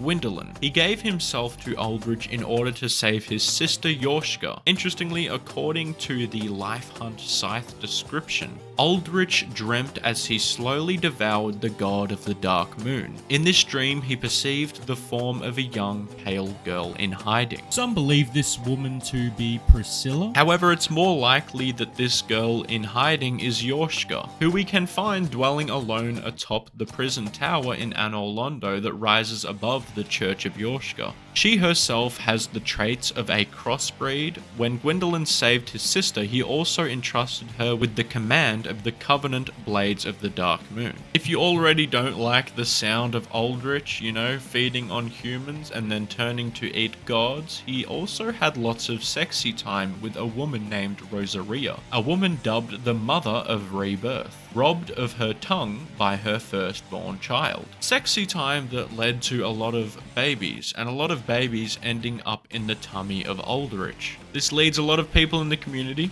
including myself, to believe that this sexy time was most likely not consensual. Since Rosaria has royal blood, it would make sense why Aldrich would be delighted with the endless supply of baby demigods to devour. But yeah, that's extremely messed up, and Rosaria is probably Anri and Horrace's mother too. For whatever reason, I seem to have the most trouble with this boss in comparison to all of the other bosses in this game. He's probably the most bullshit fight I've been up against in Dark Souls 3, probably the worst RNG boss in the series. I've lost to him a multitude of times from his damn bow, and it's completely random when he chooses to use it. Sometimes it's straight away, sometimes 4 times in a minute, or other it's barely ever. He's laughably easy when he doesn't use the damn bow, especially in his second phase. But what's so funny about these games is when I'm comparing my experience with my brothers, we've both had difficulty to different bosses, and we've both had difficulty in different areas. He seems to smack Aldrich on his first time, every time, and for me, I seem to have to wait for good RNG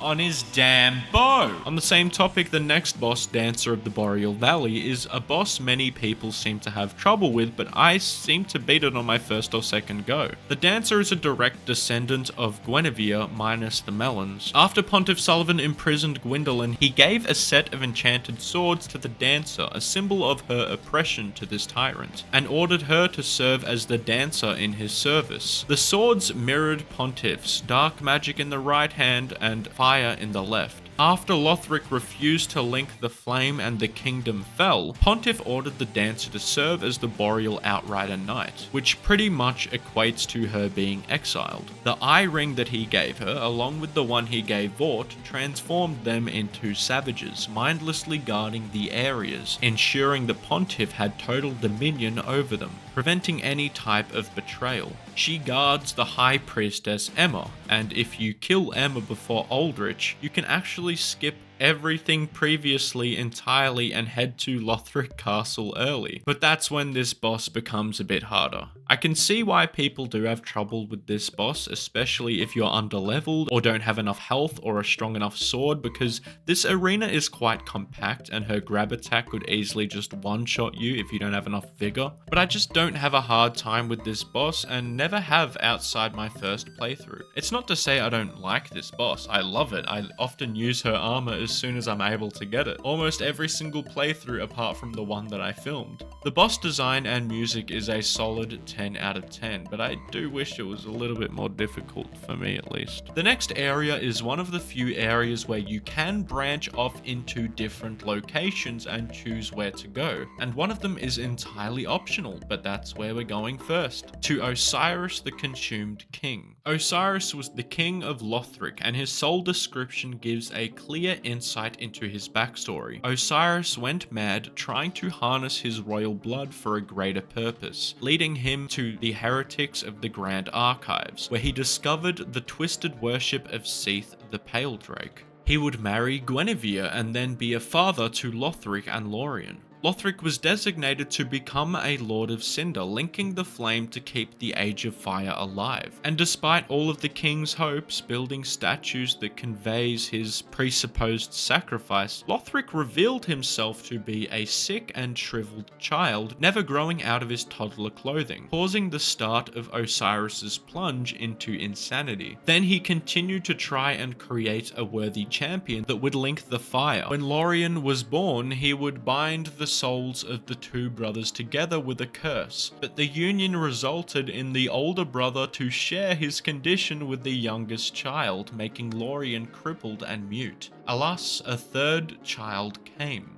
Ocelot, a mysterious baby who we only hear in the boss fight, but we never actually see. Oceiros seems to be cradling something invisible in his palms. The divine blessing gives a description of Ocelot. The Queen of Lothric, married to the former king Oceiros, was initially revered as a goddess of fertility and bounty. After giving birth to Ocelot, her youngest, she quietly disappeared. Why did she leave Oceiros after giving birth to Ocelot? Was it born deformed or monstrous? Or was it the king's decaying sanity to caused her to flee and never return. Oceiros completely ignored the state of his kingdom to protect the child of dragons, who was the representation of his desires and the only thing left in his life that he cared for. His twisted mind stemmed from the same root cause of Big Hat Logan's descent into madness, directly evident from the White Dragon's breath description, saying, Seath's research seemed to strike a chord with old Big Hat, who, in his mad, disrobed state,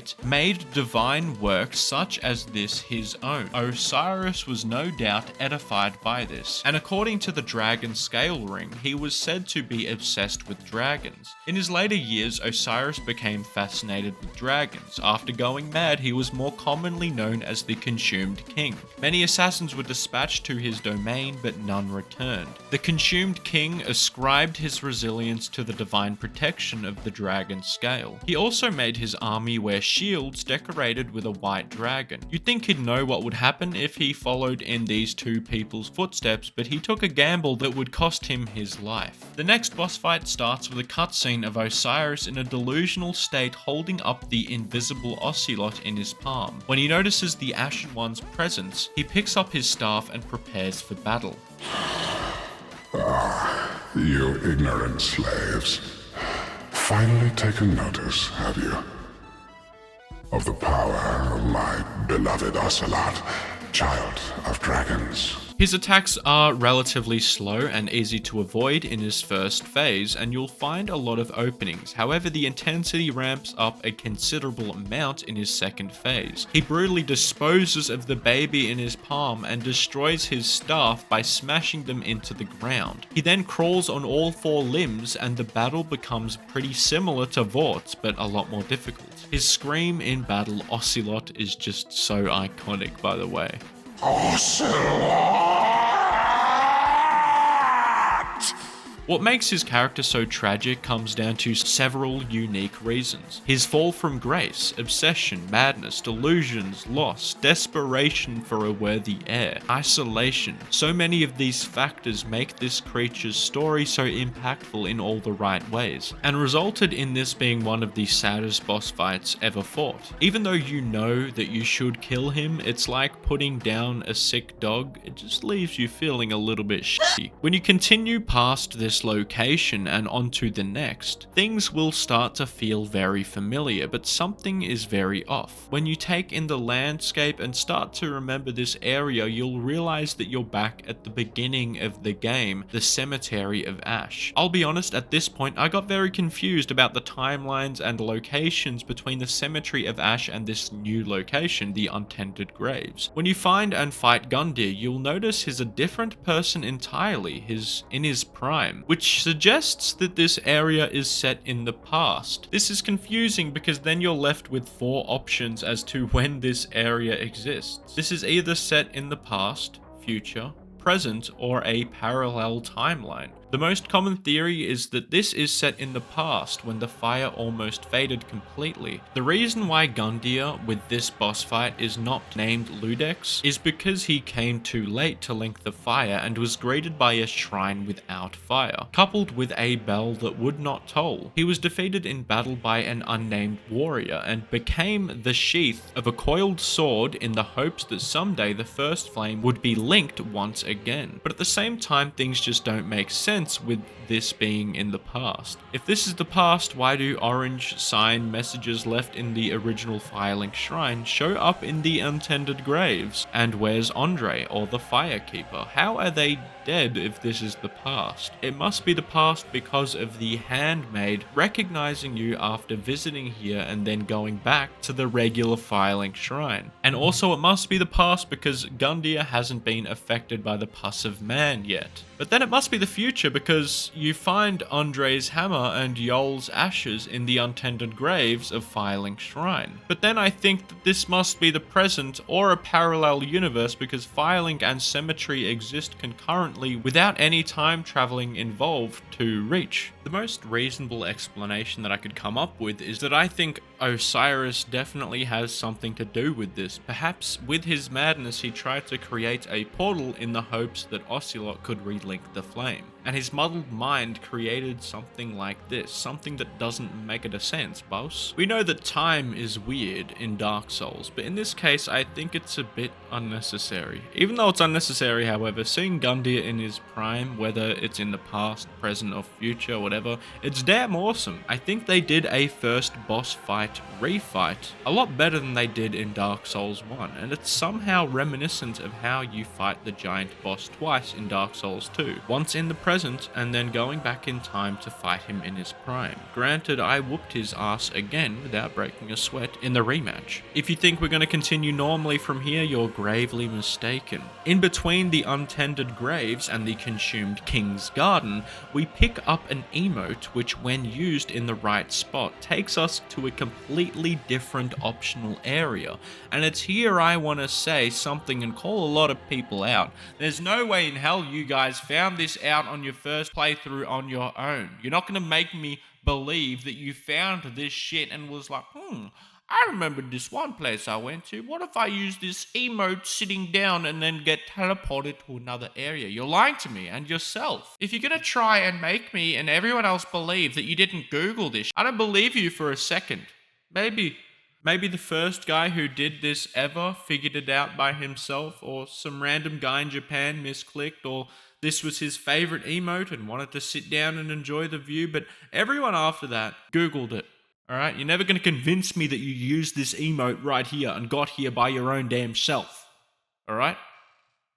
Okay, anyway, but on a serious note, although I do believe that if someone were to play this game blind for the first time without knowing anything about this game, they most likely won't wind up here, but having a part of this game this massive hidden away is absolutely wild. This feels like it could be like a mini DLC area, and what they deliver here is incredible. The Archdragon Peak is pretty much a sanctuary for those who didn't want to engage in the War of the Ancients, or for other outcasts who aligned themselves with dragons currently home to the Serpent Men, descendants of the ancient dragons. However, there aren't any dragons here anymore. All we see is wyverns. The next boss fight, the almighty ancient wyvern, is an extremely challenging— Farewell, dragon! Yeah!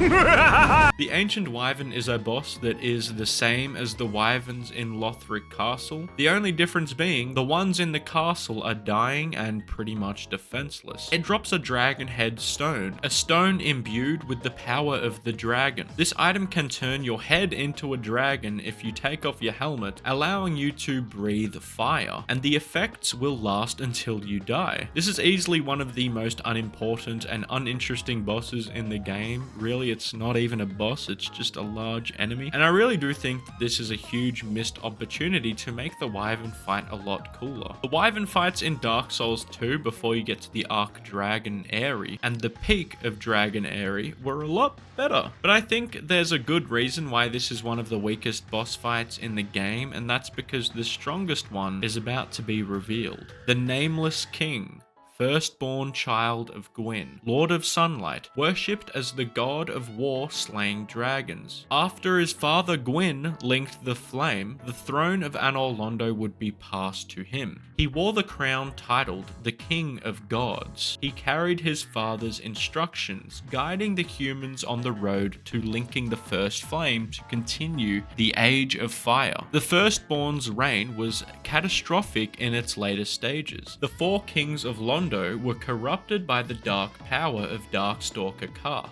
forcing them to flood the city after the Knight Artorias failed to defeat the Dark Wraiths. During this time, a group of cultists began targeting Gwyn and his kind with occult weapons, capable of killing gods. Also, this shit was going on when Seath went absolutely bonkers and transformed the archives into a prison and kidnapped the maidens of Guinevere to experiment on them. After shit kept hitting the fan to the point where it was flicking on all of the walls and on summon signs and in the Estus soups, the Nameless King stood up from his throne and went fuck this and fucked off to be besties with the dragons instead. The other gods of Anor Londo were super pissed about this because they clutched the win, and after all of the hard times, laughs, and drunk 3 AM conversations, the Nameless King abandoned everything, absolutely everything everything he worked for, all of the friends he had, his status, to befriend the dragons. The gods were so pissed, in fact, they erased everything about him from history, and his statues were completely removed.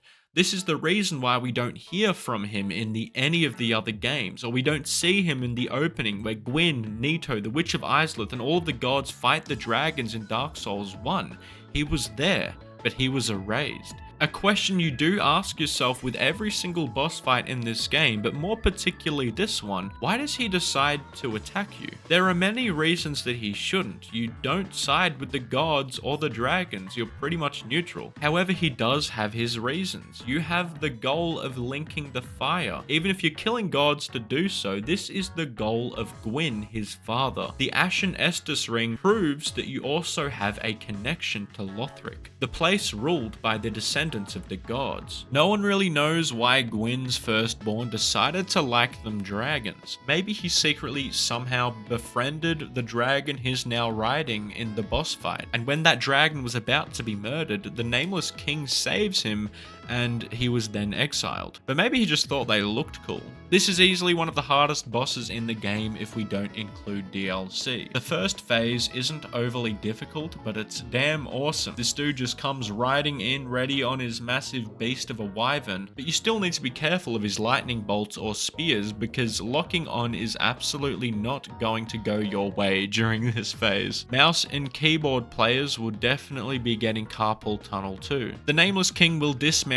and absorb the strength of the wyvern after you defeat it. Now he's a lot stronger, a lot quicker, and has a lot more health. There's barely any openings to find for a swordsman like myself. Anyway, that was a huge detour, as realistically from the Dancer of the Boreal Valley, the next mainstream location is Lothric Castle, to snatch the head of the final lords, the Twin Princes, before finally defeating the Soul of Cinder. In contrast from the previous area, the Kingdom of Lothric have a dragon-slaying foundation. The entire Kingdom of Lothric is orchestrated by 3 distinct political pillars that support the royal rule. These are the Scholars, the Priestesses, and the Knights Pillar. The Scholars Pillar represent the scholars of the Kingdom of Lothric, as well as the academic wing of the royal family. Their goal is to manage the knowledge and academic structure of the kingdom. The history of the Scholars began long ago, when Lothric was still young, dumb, and full of cum. And the reason why I'm going over this pillar first is Aldrich, the scholar of the first sin from Dark Souls 2. Many people in the community believe that Aldrich reached this kingdom and became the first of the scholars, teaching his sorceries to the inhabitants, and Prince Lothric himself, being his mentor. There's 2 supporting theories on why this might be the case. The item description for the Soul Stream reads the following: sorcery imparted by the first of the scholars. When Lothric and the Grand Archives were but young, the first of the scholars doubted the linking of the fire and was alleged to be a private mentor to the royal prince. The first scholar who doubted the linking of the fire sounds a lot like Aldrich. If we recall some dialogue from him in Dark Souls 2, he tells us how Gwyn hurled himself into the fire, and it was only a matter of time before people would return to their hollowed state. He asks us about peace and pretty much says that it's nothing but an illusion, all implying his doubts about prolonging the Age of Fire. Another supporting piece of evidence that this scholar was Aldrich is the visuals of the Grand Archives themselves. As we notice, there's heaps of statues and residents of the archives dousing themselves with some sort of liquid, and if we recall what Aldrich himself looked like, he looked like a sploogey, oozy, poopy mess. Perhaps these people were trying to imitate his progressively oozed up looks before he went to Lothric, or before this place became Lothric, or before Lothric became this place. Either way, it's a fascinating theory that there's no solid evidence for. Moving past this theory, the archives themselves kind of mirror the Duke's archives. Both are an expansive labyrinth of books, staircases, and stupid fucking magic piss balls. But most importantly, the knowledge contained in these areas can represent a huge danger to the sanity of many curious sorcerers. Oceiros and the Crystal Sage in this game, then Big Hat Logan in the first game. Interestingly, the Blessed Weapon description states that the Grand Archives weren't built by the scholars but acquired, suggesting that it was pre-existing before Prince Lothric. Another pillar is the Knight's Pillar, which represents the army of Lothric and the armed wing of the royal family, whose task is the defense of the kingdom's borders and its security. The knights you will find around this kingdom wear lighter armor than they once did, as they were long ago tasked with killing the wyverns who were attacking the city. Funnily enough, these wyverns would later become a part of their army, and they rode them into battle together, crushing everyone that came into contact with the kingdom. The Lothric Knight set describes this well. The Knight has served as one of the three pillars since ancient times, and shares place alongside the wyverns as a symbol of Lothric. The third pillar of the Kingdom of Lothric is the Priestess Pillar, representing the clergy of the kingdom. This is seen as the religious pillar. Their task is to manage the faith of Lothric and its people. They support the knights and citizens with healing and protective miracles. The Priestess Ring gives us some more insight into this. In Lothric, the High Priestess has been considered one of the three pillars of the king's rule. The High Priestess also served as the prince's wet nurse. If you don't know what a wet nurse is, it'll be an honor to describe it for you in detail. A wet nurse is someone who cares for and breastfeeds another person's child. They're normally employed if the mum dies or if the mother isn't able to nurse the child. And also, just because it's funny to mention, wet nursed children are called milk siblings. And in some societies, the families are linked by a special relationship of milk kinship. I'm not making any of this up, I swear. So yeah, if you didn't know and I need to explain further, Emma, found inside the cathedral, who gives you the banner in the same room as the dancer, is the milk mummy, high priestess, and the prince sucked her nips, and they are both bonded by a milk kinship. I'm not sure if the prince had any milk siblings though, but yeah.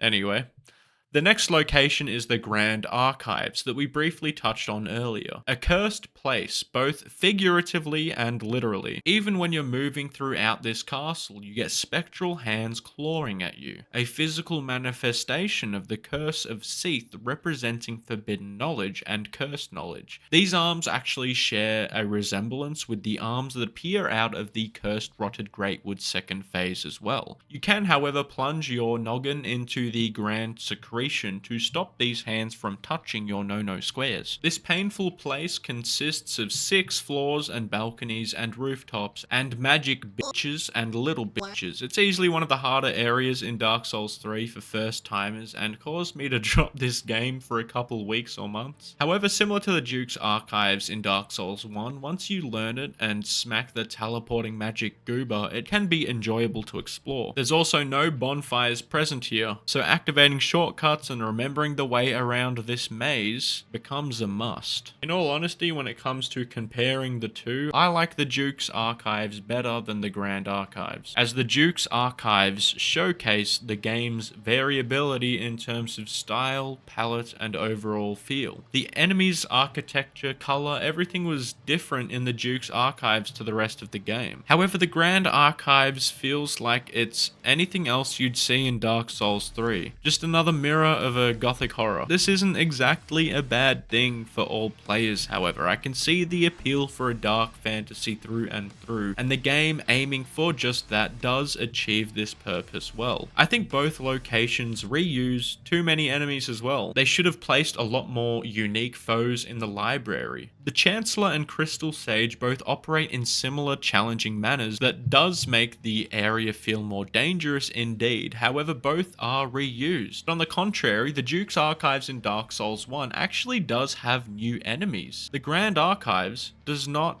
at all, apart from the grubby little mittens trying to grab your shit. However, bosses are the highlight of the third installment, and up next is another immaculate S-tier boss, Dragonslayer Armour. This formidable foe is tied to the legendary past of dragon slaying in Lothric, belonging to a master who was synchronous with figures like the Nameless King and Dragonslayer Ornstein. The lore suggests that Dragonslayer Armour's master may have been a high-ranking knight who utilized in a unique fighting style incorporating a giant great shield, which was a strange but powerful choice among the Dragon Slayers. This warrior's legacy is visually echoed in the armor's design, which looks similar to Ornstein's gear, hinting at a possible link between him and Dragonslayer Armour. However, it's also theorized that his master could have been Havel the Rock. Despite the description of Havel's armor belonging to his warriors, the dragon tooth and great shield that he wields, both linked to Havel the Rock, do indicate that he may have had a broader role in dragon slaying than we thought. Havel's enmity with Seath and his connections with the Nameless King, as well as Ornstein, suggest a deeper narrative linking him to the Dragonslayer armor. This theory, however, heavily relies on visual and thematic parallels, which is entirely speculative without direct confirmation from any item description or dialogue. You can find the theory here. I mean, I'll link this in the description as well, or you could just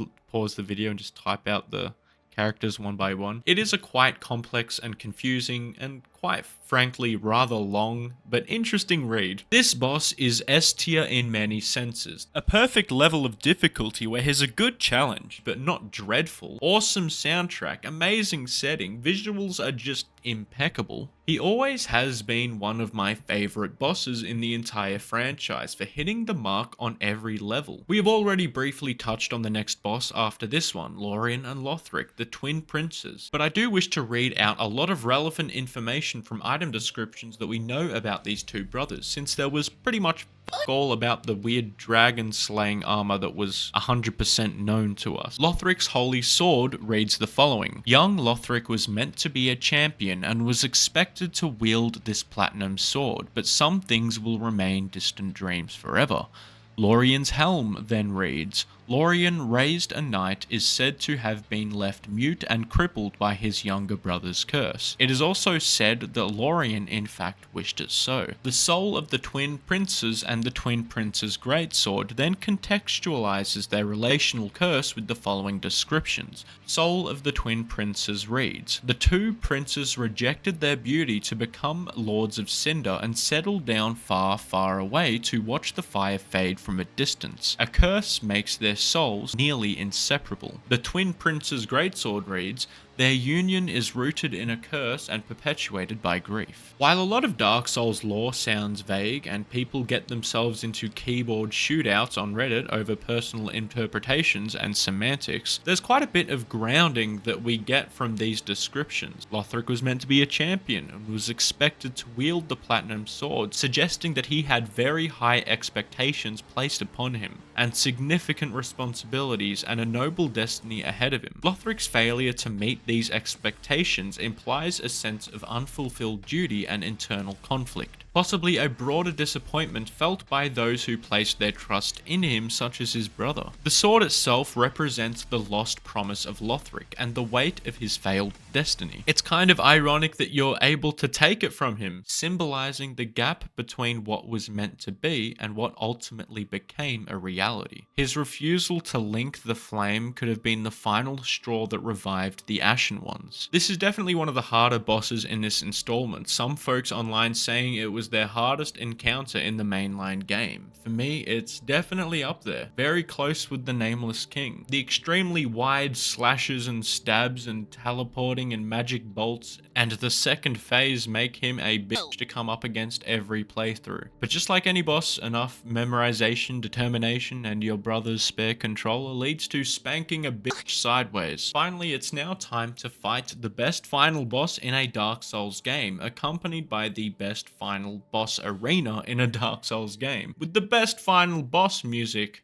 in a Dark Souls game. You place the decapitated heads of all of the Lords of Cinder onto their respective thrones and get teleported to the kiln of the first flame. The Soul of Cinder boss itself is the manifestations of all of the lords who've linked themselves to the first flame through history. The final test of worthiness. If you overcome the flame and all of those who came before you, you're worthy of becoming a part of it. There's a pretty cool theory where because Lothric chose to abandon his quest and not link the fire fire itself conjured its own defender. Personally, from a lore, gameplay, and visual aesthetic of the boss arena and the boss itself, I feel like people don't commend this enough. This is truly such a great send-off boss for the main story and embodies the themes of Dark Souls 3 entirely. So yes, in other words, this boss is the chosen undead from Dark Souls 1. I think it would have been really awesome if somehow the boss wore the same armor as your last save in Dark Souls 1, but I understand it would be quite complicated with different weapons and all of that, and still the boss design itself is awesome as hell. So really, not a complaint on my behalf. Just wishful thinking that may not work out as good as it does in my head. The quest line and choices that we make offer us different endings after defeating the game. The mainstream ending of this trilogy is very similar to that of the first Dark Souls game. The Ashen One fulfills their duty as Unkindled to link the flame once more, continuing the cycle. The only difference between the first and third is there was a bigger explosion upon linking the flame in Dark Souls 1, whereas the Ashen One just merely sits down and starts hanging around. There are people online who actually think this difference has importance. The Ashen One could have been unable to link the flame as there isn't enough power left in the flame to continue burning, and the world itself is becoming old and tired. The End of Fire allows the flame to finally fade out and die, using the Fire Keeper to absorb the flame into her body, ushering in the fully metal Age of Dark. Personally, I believe this to be the proper way to finish the game. One day, tiny flames will dance across the darkness like embers linked by lords past. This piece of dialogue spoken by the Firekeeper encapsulates how I view the world of Dark Souls entirely. By allowing the flame to fade, we don't actually stop the cycles entirely. A new one can emerge from the rocks and trees just as it happened before. After all the dragons have been slayed. 99% of humanity are hollows. The souls of the lords were either shot off to other parts of the world or pillaged. It's time to start again, but does it all really matter? It's never really mentioned which ending is completely canon or which has even happened before. The cycle could have ended entirely 3 times over before the start of each Dark Souls game, or it could have been prolonged. We really don't know for sure because each game features an entirely different world and feel. The Lord of Hollows ending is where the flame is usurped by the Ashen One himself, and in return mankind, leading people in the community to believe that the dark soul of mankind becomes permanently entangled with the flame. In this ending, we align ourselves with a group of hollows who's controlled by the primordial serpent Darkstalker Kaathe, called the Sable Church of Londor. The reason why we know Kaathe to be behind this is through Yuria of Londor's death dialogue, when she says, "Kaathe, I have failed thee." She is also selling the Dark Hand, which is the iconic weapon of the Dark Wraiths of New Londor, the art of life drain given to them by Kaathe. Dark Wraiths themselves created for the sole purpose of stealing humanity so it's not used as fuel to keep the first flame going. Interestingly, Kaathe's plan has changed. In Dark Souls 1, his plan was to let the flame die out, whereas now he realizes that the fire isn't fading enough to stop the cycles. Kaathe's plan now is to use humanity to break the cycles and seal the flame so that they may rise up and rule the world. This is easily one of the more complex ending, and trying to search for an answer is so futile due to so many different theories being thrown around by what this means. Some say that we steal the flame and use it for ourselves. It's possible our character just committed a huge act of selfishness, becoming a god amongst men and using the power for ourselves. But some say alongside this ending, you are restoring humanity to all who bear the undead curse, with the new sun shown during the last cutscene symbolizing the dawn of a new age. This is a cool theory, sacrificing yourself for humanity, becoming a savior of mankind. I think I've mentioned this before, but this franchise truly solidifies my opinion. Video games are the best form of art mankind has ever created, and the Dark Souls series are living representations of that. I will never stop coming back to every single one of these games, and yes, every single one. I'll defend Dark Souls 2 until the day I die. Well, that's it. This is the end of the 3-part retrospective series I have on the Dark Souls franchise. However, if this video does well, or the supercut of all 3 goes well, I may spice things up by adding a supercut of all the DLCs involved. Now, if you think that this will be the end of the retrospective, you are sorely mistaken. We have one more bonus section for you all, and since you have stuck around to the end of this video, when I said during the intro that we were going to compare all of the ladies, I was not joking. Dark Souls 1's top ladies in the lineup are Guinevere, Crossbreed Priscilla, and Quelaag. Questionable choice, but hear me out. Dark Souls 2 has the Emerald Herald, Stone Trader Cloan, and Strowan. Trust me here, age comes in handy with the ranking system. Dark Souls 3 has Sister Fried, and the Firekeeper. Let's start with Dark Souls 3. Sister Fried and the Firekeeper will take S tier with this. Easy choices all around the board. You're probably going to agree with me and there will be no squabbles. Now on to Dark Souls 2. Stone Trader Cloan will get an A tier. Mind you, it's a high A because I see the appeal. She's just a bit of a weirdo. Plus her dad's a G. I wouldn't want to get on his bad side with how awful I am with the ladies. Strowan gets an S. Age does come in handy with this ranking system. She's quite the lady, probably full of lots of stories. I like someone who doubts me, you know. I love proving someone wrong. Plus it looks like she may have falsies. So I think that Guinevere has an undeniable charm about her. Charisma level 10 out of 10. She knows how to make a man blush. The only thing holding her back is the fact that I didn't get to know her that well, you know, she's not much of a talkative lady. But it could be seen as a pretty good thing in the long run, you know, solid S yet again. Crossbreed Priscilla would be a hard lady to date, not just because she tried to kill me, but because she's from another world. I kind of like the world of Lothric at the moment, although the housing market is fucked. So it would have to be a long distance relationship if I were to commit, so a solid A tier for that one. Quelaag, look, Quelaag